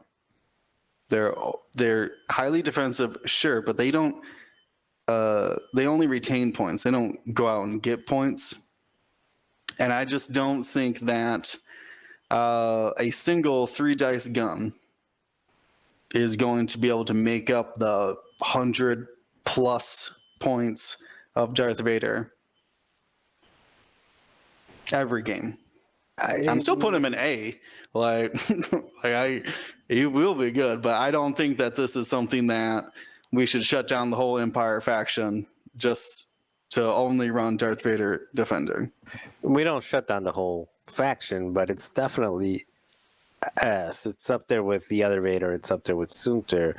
And as far as only having spending half of your for a 3-die attack, that's kind of like what you were doing with Boba Fett when Boba Fett has a crazy ability, Zamwells and Django.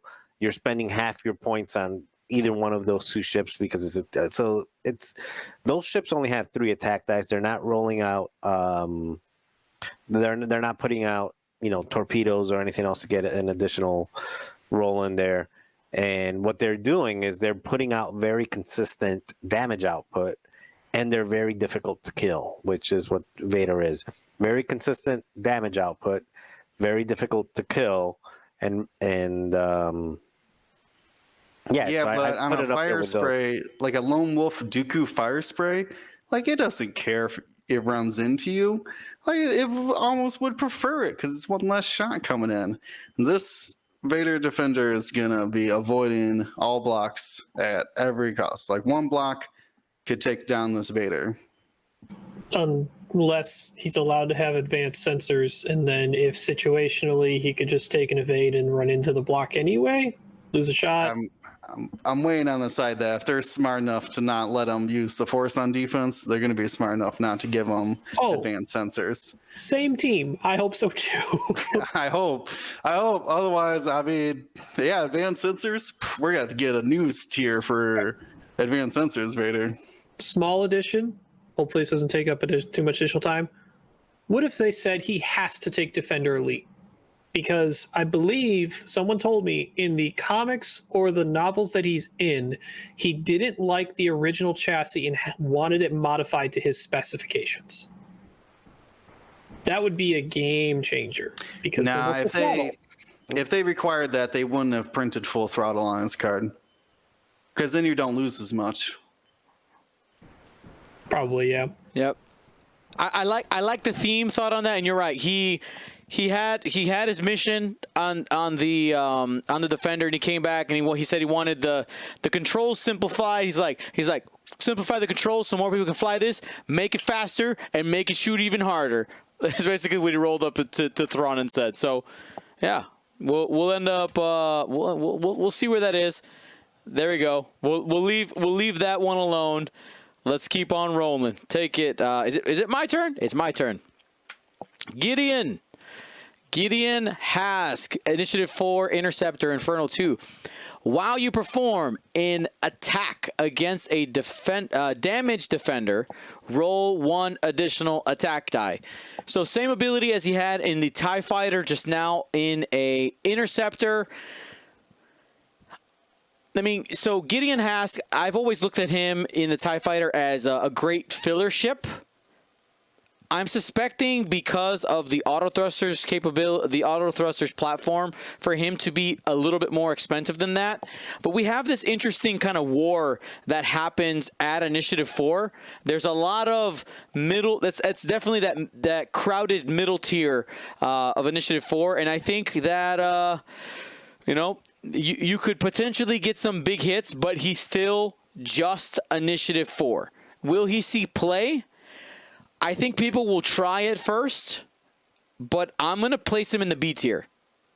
I'm going to place him in the B tier because I think for the cost he will end up being at compared to him in the TIE Fighter will be too expensive. Now, of course, the Interceptor chassis has 3 base attack die instead of 2 on a TIE Fighter, but I can't see paying what I believe the points are going to be for Gideon Hask at Initiative 4.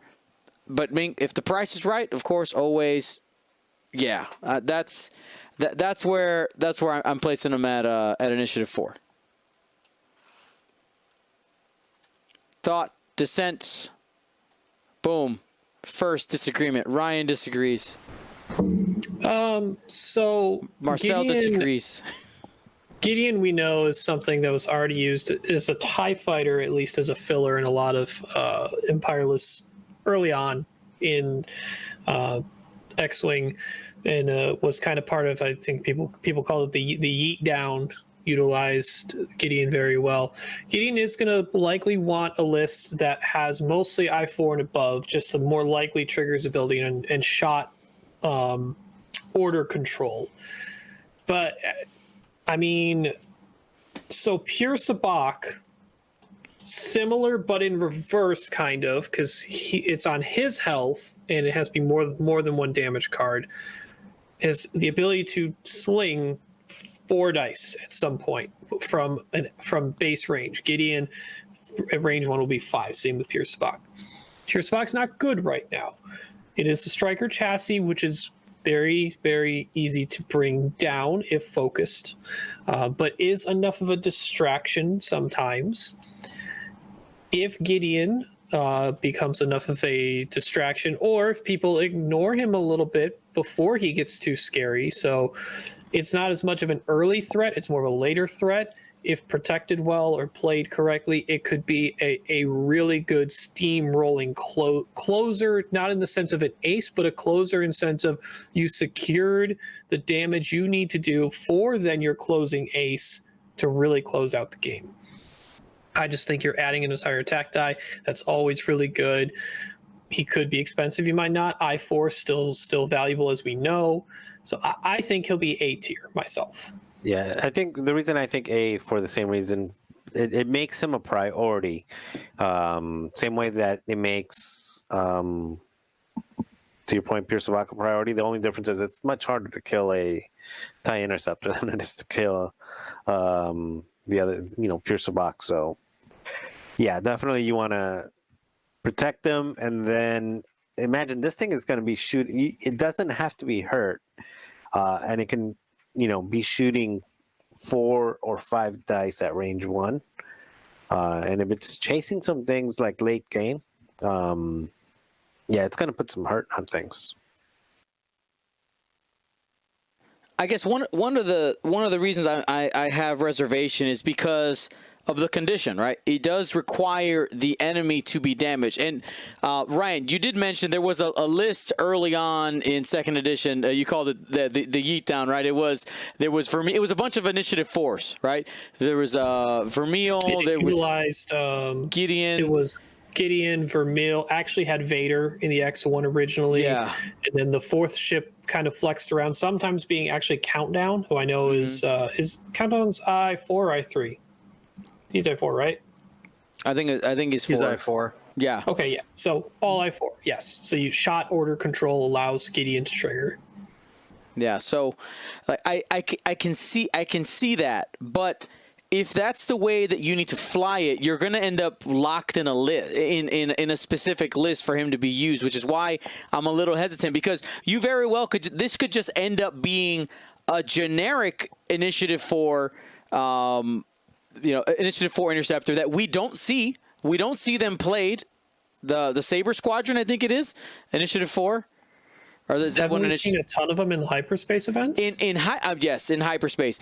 I'm looking also at extended. So maybe Gideon is a hyperspace hero. But I worry for him out there in the extended world, because we don't see those mid-initiative interceptors, because they can just be popped. And now you brought a no-ability interceptor that you probably paid more points than what the generic would have cost. So that's why I'm a little bit hesitant on putting him in the A tier. But, I mean, I see where you guys are coming from. I see, but I can't put him up in A. My conscience will not let me.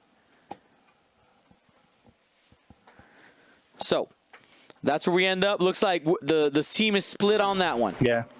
After much debate, I had to agree with you, Dion. That the difference here is that, like, you could just be like any Saber Squadron with Predator, and you could be mimicking the same amount of like attack dice rolled. So too situational to have widespread use. Cool. All right. Well, Will, while you're still in the line, keep it going. Oh yeah, let's keep it rolling. What could be next? Ooh, we have Is it Nash? Nash Windrider. Yeah. Nash Windrider. Now he's an Initiative 2 interceptor with a 1 recurring charge. It says, during the engagement phase, after a friendly small ship at range 0 to 3 is destroyed, if that ship has not engaged this phase, you may spend 1 charge. If you do, that ship engages at the current initiative.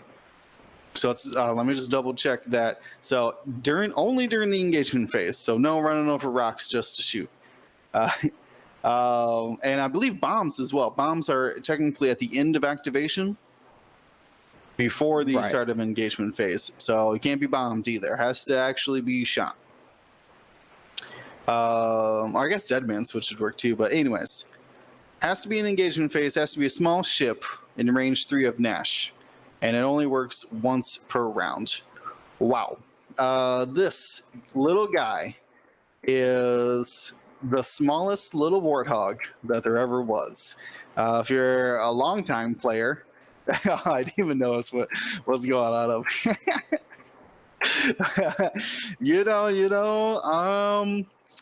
It was a meme for a long time. A little guy named Fell's Wrath and we just thought he was so adorable for so long, and we've been severely missing him in second edition. And I think Nash Windrider, while he may not be in every list, wow, that ability though is extremely good. The fact that it works on himself means that he can always get a shot, which means you just barrel him down in there and take all the damage. Who cares? This is another way to keep ships like Gideon and other low initiative, maybe not as defensive ships alive until the end of the phase. That Proton Torpedo Carrier Bomber. Your ship who went in for the block but missed, and now he's sitting range 1 of Fen Rao. I think that this is really good, widespread use. Like, I think this is, as I pass this to you guys, this is just easy to use, right? You don't have to plan for this. It just happens. Just go. Yep. This is And it happens every turn. once per turn. Yep. Exactly, every turn. By the way, I feel it's pretty rare for an enemy to destroy more than one of your ships a turn. And for the fact that the range band is 0 to 3, works on himself, obviously because 0, and the only restriction is small ship. Doesn't need to be non-limited, doesn't need to be limited, either one. Like, this has uses in every list potentially. Besides maybe triple aces, because he'd be one of them, and you'd probably end up making a 4-ship list anyway. This is better than Warthog, almost easily, because the limitations are minimal, the range band's bigger, and oh no, only once per turn. Like I said, not often 2 of your ships die in 1 turn. If they do, probably not a good game at that point. But also, so I want to dive a little bit into the rules aspect of this, because like I believe Rush was ruled, if you are the first player in a game, if say I4 has already gone, and like let's say an opposing Gideon Hask has killed one of your lower initiative ships, in that initiative step, your first player of I4 is gone because they're technically shooting at I4 second player. I believe, if I recall, Rush was ruled that even if that's been passed, he jumps up to that current initiative and just shoots right away. But also remember that if you're second player and they're shooting at first player, this doesn't mean that that ship that Nash has helped is jumps in right away. Your opponent still finishes their first player initiative numbers and then moves on to yours, because all it says is engages at the current initiative. And if you're second player, your opponent finishes out their first player shots and then moves on to your ships, which now, if you've had none, that destroyed ship is now one of them. Or if you do have it, it would basically already engage the initiative. So it's really powerful. It's really helpful. It helps any ship in your list that's small.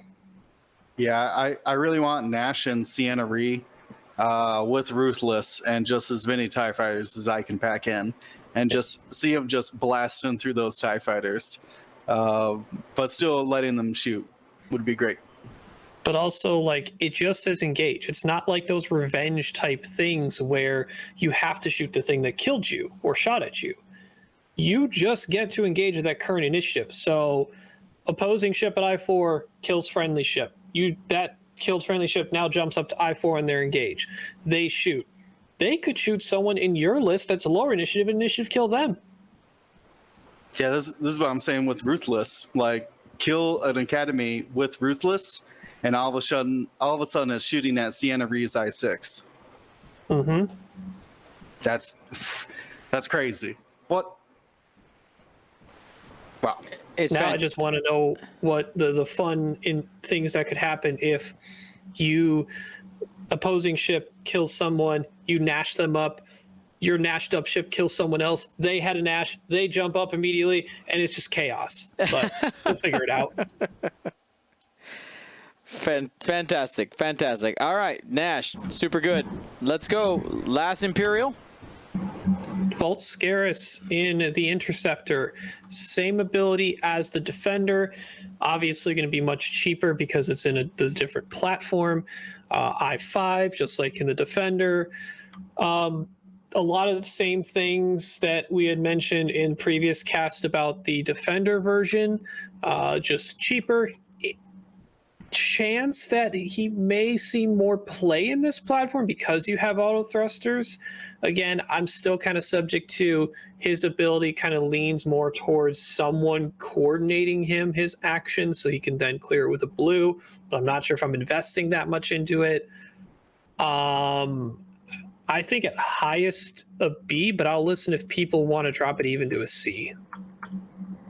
Still an I5 Interceptor though, so like Sienna Ree, you could just still Interceptor at I5, still valuable in that case.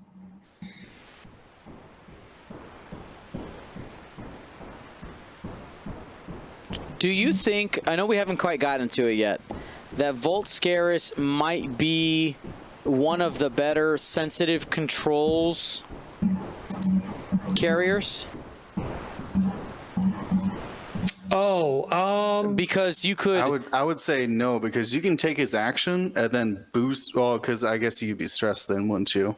Yeah. No, because you want to come up and take his action, and then wait until to decide whether you need a focus boost or a barrel roll boost or a True boost that. barrel roll. Yeah. Like I would say 100% no. He Okay. wants that Yeah, you're right, you're right. ability. Yeah. And he's I5. Does anyone think he should be lower than B tier? No, I'm thinking might even be going a little higher. So what- I5 and I6 interceptors are good, and this is an I5 interceptor that doesn't require a bid against other I5 ships. You actually don't want the bid. You want to go ahead and guarantee your action and then let them move. It's kind of like a passive sensors Vader at that point, where you kind of want to move first, that way you can reposition afterwards. But in this case, yeah, but you better be arc dodging though if you're taking that strain token. Yeah, that is true. Yeah, I think B is fine for that reason alone, just because of the strain. But I5 interceptor, just having an I5 interceptor is good. Just like no ability whatsoever, I5 interceptor is good. Yeah, and it might be a similar case to Gideon Hask, where if you put it on a flank far enough to where your opponent would have to commit really hard or outposition themselves just to look at Vault, then he might see a lot of value in at least the positioning aspect, because then he gets that engagement action, which is powerful because it can link into auto thrusters if you haven't already linked, which you probably don't want to do if you're taking his action. Yeah, and we were also mentioning this is a good candidate for, on the defender side, on here as well, for coordinating. Just go ahead and coordinate the action, and then clear it with your move, clear the strain with your move, take your whatever action, and then you'll end up with 3 actions. No, you can end up possibly with 4 actions that way, because the coordinated one, and then your focus, and then when you engage, you can barrel roll boost or something like that to reposition twice. Well, you could coordinate his action and then a boost, and then move and barrel roll. Yeah, the whole point was like you can get up with like 4. Yeah. A lot. All right, that's Volt Scarus. Not too much to talk about there. He's a little weird. A little weird. All right, so I know we've gone long. This is why we limited our discussion, because we know we love talking about these. We've gotten to the Rebels. I don't want to gyp the Rebels, but we are going to go a little bit faster here. You want to burn through those last Imperials fast then too? Yeah, we can just do it real quick. Yeah. Here we go. So let's go sensitive controls. At best C, but like D most likely. Yeah, I'm in agreement. It's no bueno. Maybe on alphas. Yeah, I want alphas where it probably sits. Just lock it. There you go. I agree. Yeah, like put very, very, very niche, like, and struggles to get it used. Yep. All right. Let me go ahead and read Disciplined. After, so this is a talent. This is the new faction talent. Disciplined. After another friendly ship at range 0 to 3 is destroyed, if that ship is limited or has the dedicated upgrade, you may perform a lock or barrel roll action. What are your thoughts, Marcel? I like this one a lot, especially again. You're talking about like the V1s and other ones like that, especially if they are, instead of ruthless, you have these things. Especially if you have our buddy Nash Wind Rider also protecting them, so they can still shoot, take an action, shoot, get a target lock, shoot, or not. Actually, that one will shoot, but then the friendlies can take an action, target lock, focus. Just a lot of potential there. The thing is, it won't work with generics that don't have an elite pilot talent, so it'll be like the next level up, the initiative 3s and 4 generics. But I think it's an A. Just again, going for the sake of speed. Just going to say A for me. I agree. Easy agree. Potential for S, but yeah, those limitations, like you mentioned, is what going to maybe hold it back, and it's not something you have to look to put in a list. All right, now let's go ahead and get to the rebellion here. Shuffle, shuffle, shuffle. Dion gets the first one. Hera. Now, this is a perfect opportunity to talk about her ability. We did talk about her last week, because when the first time we saw it.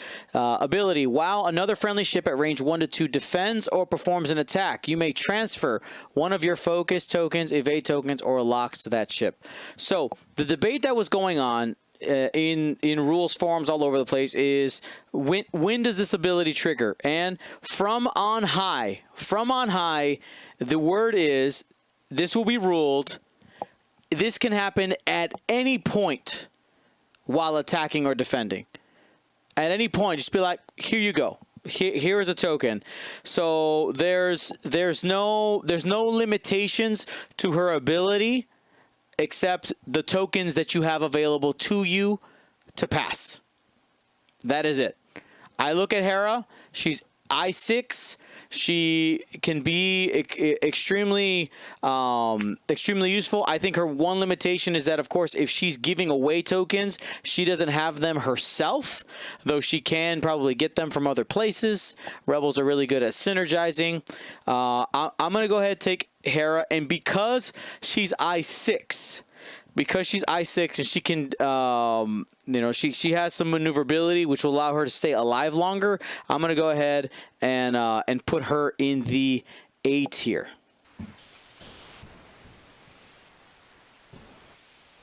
S tier. Every one of us just put our tokens in the S. That was hilarious. And then Dion's like, oh, wait a minute. I just think that the sheer maneuverability of the vector thrusters, plus her fitting in with the combos of other rebel ships, I think will be very good.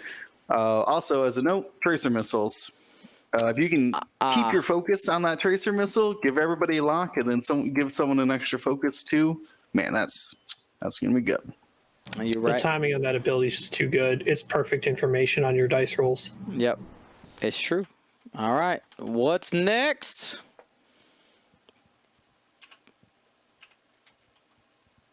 Hera B-Wing. I think that was Will next. Same ability, but on a B-Wing chassis. I think it's worse on a B-Wing chassis. Yeah, not as good, because you're going to pay for those extra points for the 3-dice gun and a couple other things. I still think, it's going to hit a lot harder than that A-Wing version, and you still have the tools of like fire control system. Still can have somebody like Jake or a coordinator give her focus lock, and then just hang out and wait for people who need it. I think the problem is Hera A-Wing exists, and it's just going to be drastically cheaper Yeah. So like I don't know if I can put like the ability at base is B. The problem is the chassis brings it down because you're costing the chassis up for the cost of the overall pilot and chassis. Sure, it's I6, but that is actually one of the least modified B-Wings out there, like named wise, because 10 Nub's very modified, Braylon's very modified. This Hera is just a 3 dice attack at I6 on a B-Wing chassis. That's it. Outside of the ability, which is the only reason to me why she is maybe A. But because she exists on a A-Wing, I would put her down to a B myself. And there's always value in just having an I6, regardless. All right. Wedge Antilles, Marcel.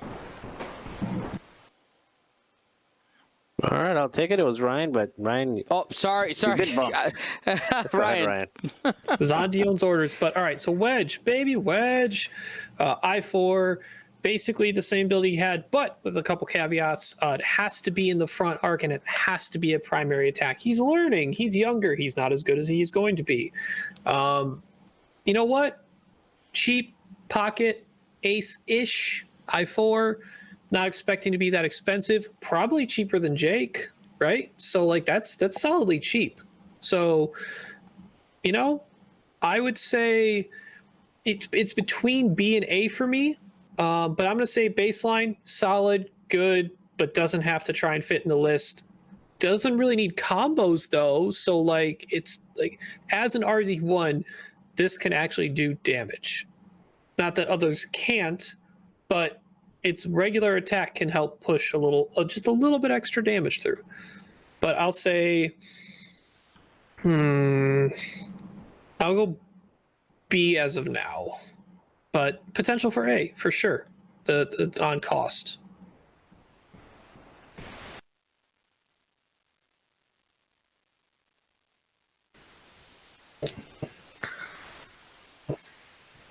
All right. The sprint continues. Shara Bay. Initiative for the A-Wing. While you defend or perform a primary attack, you may spend lock you have on the enemy ship to add a focus result to your dice results. God, I hate this ability. Well, I hate this ability if you don't have Jake. If you've got Jake, you're fine, because then you've got a focus result. You've got a focus and a target lock, but you need a way to get that second. You need a way to get a focus. You can't just have it by itself. Tracer missiles? I mean, I was gonna say Rebels like Will knows this. Rebels is the faction of sharing tokens. Hera, Hutch, Garvin, Jake. It's all out there.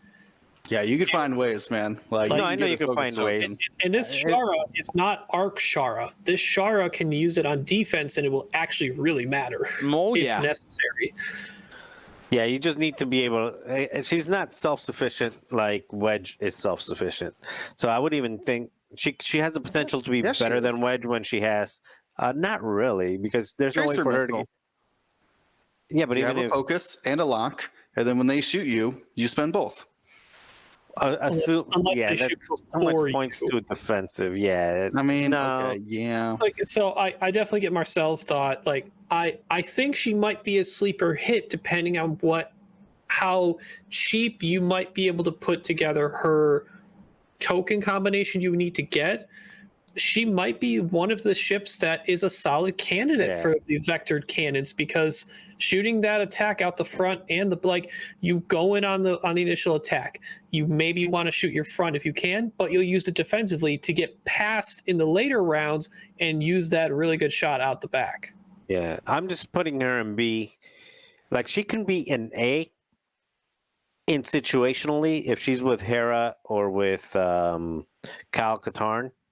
Or maybe even Jake can bump her up to an A, but the problem is that's only in those very unique situations. She can't do that on her own. She needs Jake to be really close by, Hera to be tossing tokens, which means Hera's not spending it, or Kyle Katarn, which is a pricey. Or a Siege, or Garvin, or Dutch. Those are, but those are a little bit more situational. Dutch maybe not, but We under yeah. Will's definition, B tier is something that is baseline good but has potential in combos, which this Shara kind of fits that bill almost to the T. She has potential for A within the right list, I think, but at a base by herself, Marcel's right.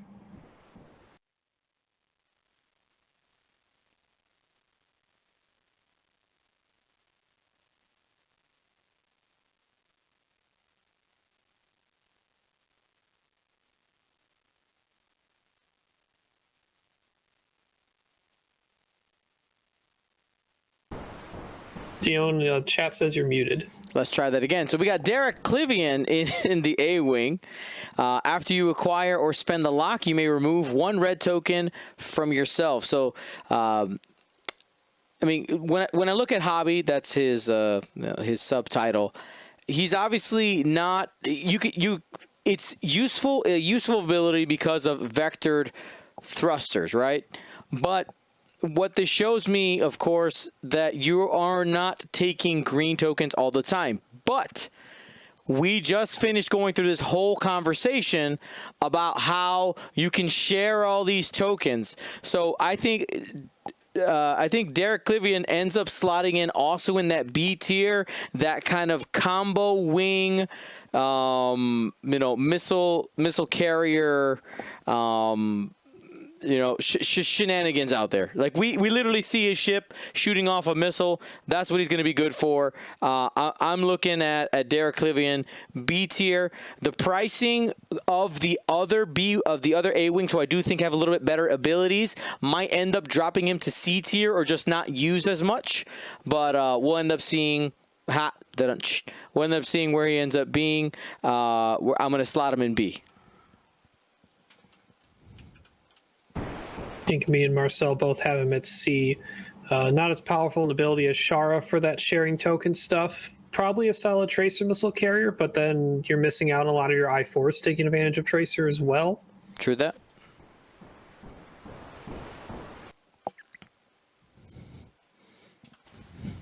All right, is this the last one? For pilots? Yep. Dion riding solo on that last one will not be persuaded. Nope. That's okay. Because we got the big girl herself, Ahsoka Tano. That's right. I-5, 3 force charges, subtitle Fulcrum. Everything else standard for A-Wing. After you fully execute a maneuver, you may choose a friendly ship at range 1 to 2 and spend 2 force charges.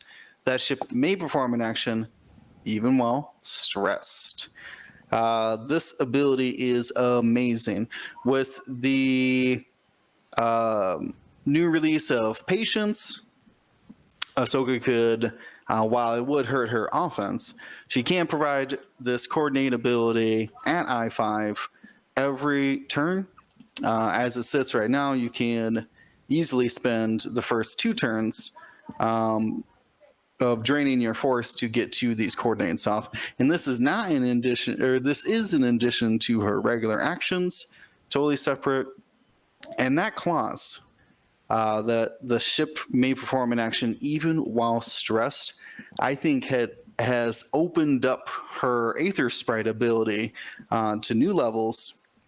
And I think that this particular ability, while I will say gets hit because she can't use it, which would be really cool, but 3 force I-5, I see you guys already got some tokens waiting up there for me because this is S tier.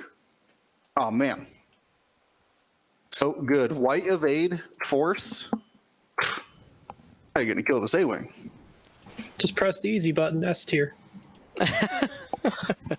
Yeah, and this is a good one to carry some missiles that are not just throw a concussion missile on there, and you've got a fully modded 3-die attack as well with it. Yeah, heck, bring some clusters. You got extra force. Like, let's get it done. All right, I have to take this opportunity just to give a little preview, just a little quick peek just a little quick peek of something. Just a little something. That's all you get right there. That's all you get. That's all you get right there. Nothing else. All right. Some important people going to be getting that. Anyway, now if you weren't listening, if you're not watching and you're listening at home, you got to come to the video. We're at like what are we at? We're at like the 2.5 hour mark. All right, come on YouTube. And if you missed it live, should have had your eyes open. Should have had your eyes open. All right, keep your eyes open for those fighters. That's right. All right, let's go ahead and hit these upgrades, and then we'll bring it home. We have the B6 Blade Wing prototype title for the B Wing. It adds a gunner slot, guys. So here's the question. What? Yeah, I mean, you guys kind of all right. Yes, it's C tier for sure. I mean, or possibly worse. You get some flexibility, right, by having the gunner slot, but making your B-Wing more expensive just seems like a bad idea. And the only that are that great right now anyway for a B-Wing. Yeah, you have weapons system officer that can give you a lock after you shoot a torpedo, or you have Ezra Bridger, who could give you a force charge, or Luke Skywalker, who could give you a 10-point more or 14-point more expensive force charge. But then we also have one coming out in this expansion as well. So we'll see about that gunner. I'm putting in D. There better be this new gunner better be pretty good. All right, we're gonna save that one for last. Here we go. Sabine, who's up? I'll read it. Sabine Wren, Rebel Gunner. After you perform a special attack, you may choose a number of friendly ships at range 0 to 3 of the Defender up to the number... let me rephrase that. Let me start that again. I got confused while I was reading that. After you perform a special attack, which is going to be snapshots, anything with the attack header, you may choose a number of friendly ships at range 0 to 3 of the Defender, up to the number of damage cards dealt. Deal 2 damage, choose 2 friendlies. Each chosen ship may remove 1... Oh, it's all blurry now. Is it strain or stress token? Strain or stress token. So perform a torpedo, do 2 damage, choose 2 friendlies, they remove strain or stress. Wow, that's a mouthful. This has like Captain Rex gunner written all over it, it feels. Like the bonuses seem neat, but there's not many Rebel ships that have a gunner that requires special attack that are considered that powerful right now. I mean, Barrage, Rocket, K-Wings. I think the problem with this card is number of damage cards dealt, which means you're not going to get this in the opening, and it just has way too many requirements. Way too many. I think that if it's not 1 point, it doesn't get played. Ever. I think it doesn't get played, period. Like, who's They're not going to price this out. Yeah, like, they're not going to price this at just 1 point, but like its effect is good, but like, wow. The effect is dependent on how many damage cards you do. That's the worst condition I've ever heard of. Sorry, Sabine. Hey, maybe it's Sabine that doesn't ruin the game this time. maybe. All right. Ryan, hopeful. All right, our final talent out of these 3 packs. We have hopeful. After another friendly ship at range 0 to 3 is destroyed, if that ship is limited or as hopeful, may perform a focus or boost action. So, solid. We saw this before Disciplined. My one main issue, I think, when this card compares to Discipline, because both repositional actions are good. Boost helps lower initiative ships or other ships close in any range band control from opposing aces or higher initiative ships that stay out of an engagement or only engage some of your ships. But now when one dies, a bunch of them boost in. It's kind of a reverse Seek tractor beam effect, where Seeks would shoot with a tractor beam and pull a ship in so everyone else can shoot. Mindful that it's not on low generics that don't have an EPT. Correct. You still requires to be able to have this or be limited. And on top of that, you have to have not done a focus action to get the focus, so you're innately losing your defensive potential token unless you take an evade, but then you are requiring a card to have a friendly ship get destroyed to get an offensive mod unless you've saved it. This is not as good as discipline in my mind, because naturally focus is an action you want to do in the activation phase normally. The boost part could potentially be powerful because it's allowing ships without boost to boost, like Dash or Hera or other big or medium base size ships that normally don't have access to that. That could be powerful, but it's not something you can rely on to execute a strategy. So C tier. One of the things, I'm gonna agree with you. One thing that I could see potentially happening just over time, or where I want to try this first, is the mid tier, like initiative 3/4s, those weird generics that have EPTs that nobody plays. This could be really interesting. It could be really interesting there because you lose a lot of time to those higher initiative ships, and being able to add that boost could just get that slight angle arc dodge that they put on you. You might be able to get a shot. That's where I think that's just where I'm looking at it first. Yeah, the boost is easily more effective, and it's not something like boosting in engagement phase is going to be situationally has the potential to be a game-changing thing, especially when any ship that has this card could do that boost.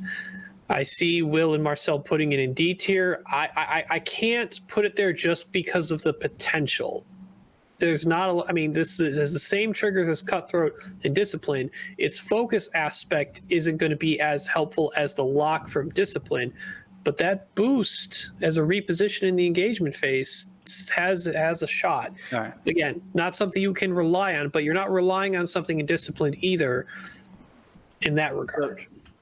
So I think it's D tier because Rebels are great at focus actions.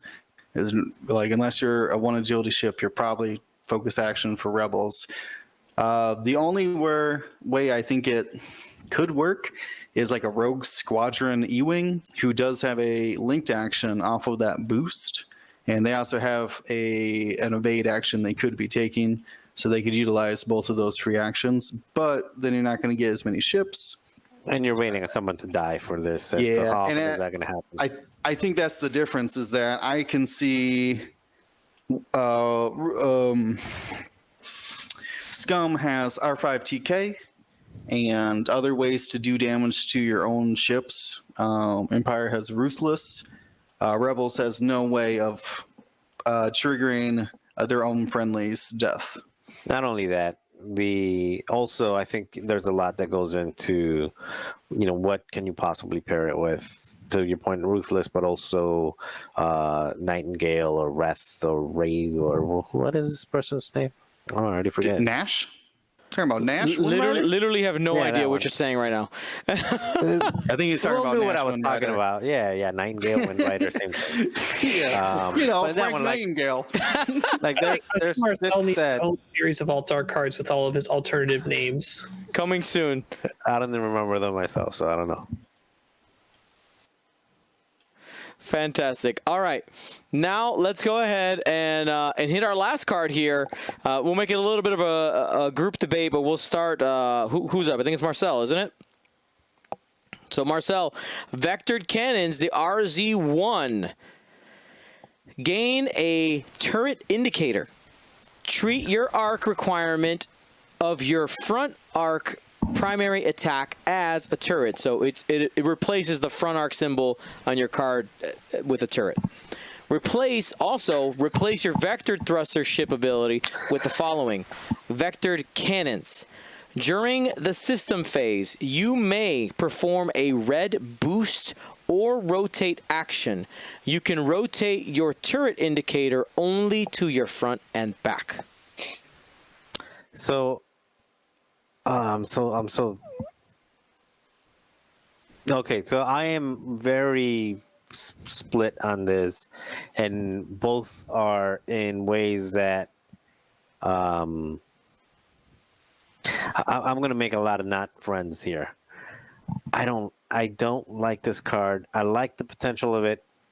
I just hate what you have to give up in place of it. There's just so much value in being able to action after you move, that double reposition or potentially double reposition, barrel boost or focus boost, or do after you move. So the lower initiative ships are probably going to be the ones that benefit the most out of vectored cannons. Wedge, we know, obviously doesn't get any value out of it because you're giving up Wedge's ability. So there's going to be some ships that get it, and the fact that you have to move, you have to decide which direction your arc is going to be, means that you either have to carry a secondary weapon so that you have something to shoot out of the front, or you have to know. I see. Well, not Ryan. I see your face, too, but trust me, I don't like it. I don't like it. People will try it. I'm gonna put it in B. I know a lot of people will want it higher. I'm seriously considering C. But I know there's going to be situations where it probably falls under a B. I know that myself personally, 95% of the time, I would rather take that focus boost and keep things in front of me than in the system phase decide, well, I think they're going to be here, or I know I'm going to be running away this turn, but it's too soon. Anyway, I'm going to say B. I was kind of surprised the way you were talking about that actually did end up B with you. I expected C. And no, I talked myself out of C. Your points. I mean, it's still a turret, so yeah. So my only thing I was like, so I like my face doing things during this because I think it adds a little bit of like modern entertainment and get people here, right? Fun part. They get to see what are the faces Ryan's making that everyone's talking about. But anyway, so the things that are holding this back. One, the standardized part, because it does mean any other A-Wing you take, because I'm actually very interested in multiple A-Wing Rebel lists going forward. I'm curious to see what I could put together in a 5, maybe 6 ship Rebel list, stuff like Blount, stuff like Zeb Attack Shuttle with some of these A-Wings, so whatever. But that means all my A-Wings have to take this, whatever the cost is, 0, 1, 2, 3, whatever, I don't know.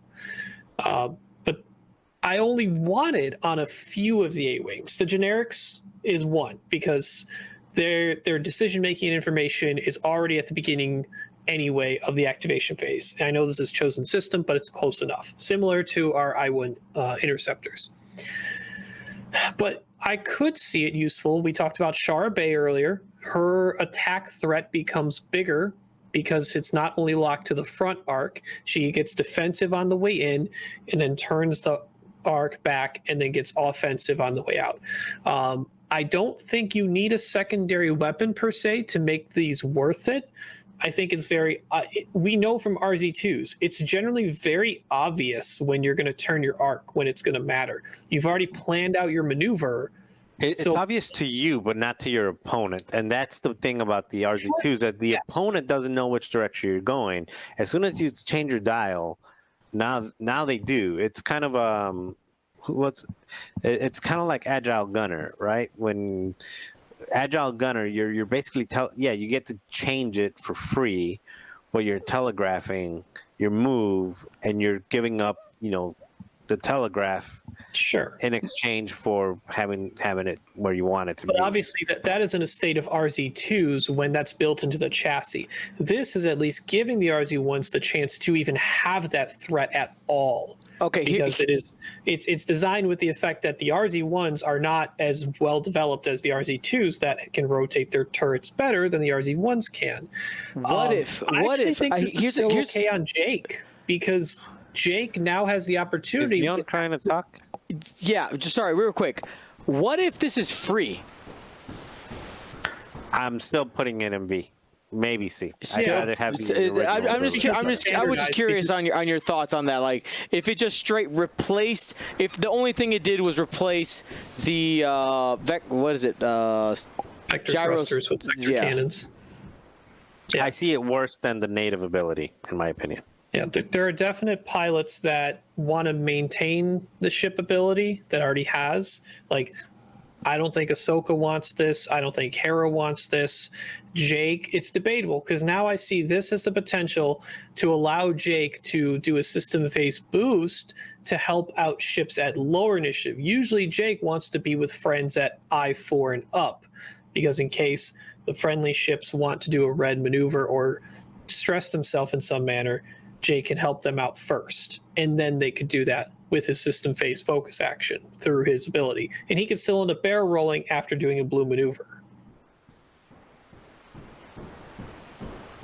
So, but I do agree it's B. It's situationally could work in some lists, but it's not something that I would recommend on every A-wing. Yep. And one thing I have to I like to warn about is, I know that because most of us do pay attention to all 7 factions, it's really easy to compare the RZ1 to the RZ2, but this ship is going to function differently in this faction versus Resistance. In Resistance and Extended, like, literally the RZ2 like carries the Resistance, right? Like, it is the Resistance is not built on hope. It's built on RZ2 A-wing. So we'll see where it ends up. Right now, B tier, I'm not surprised. I'm sure people are going to try it out, because here's one of the things. I know that a lot of people are like, "Oh, it's bad. I would rather have X and Y." Outside of Jake, really, I know very early on we got some Arvel. We don't see A-wings at all.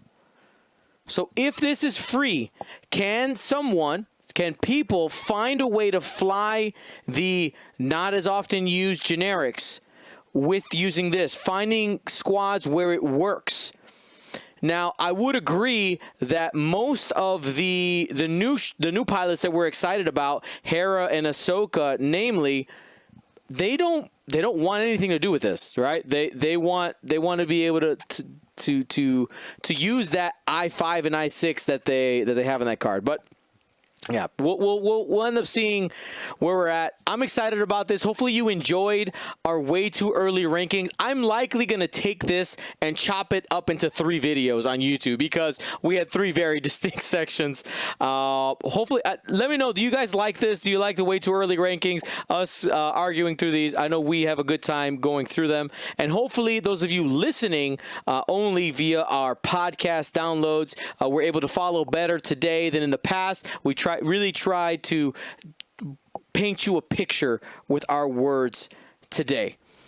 All right, so we are gonna keep it going. Remember, when it comes to the Omega qualifier, our last qualifier, I'm gonna be uploading a completely separate video about those, where it's me going through those squads, and we'll get that uploaded to YouTube and also to our audio podcast sources.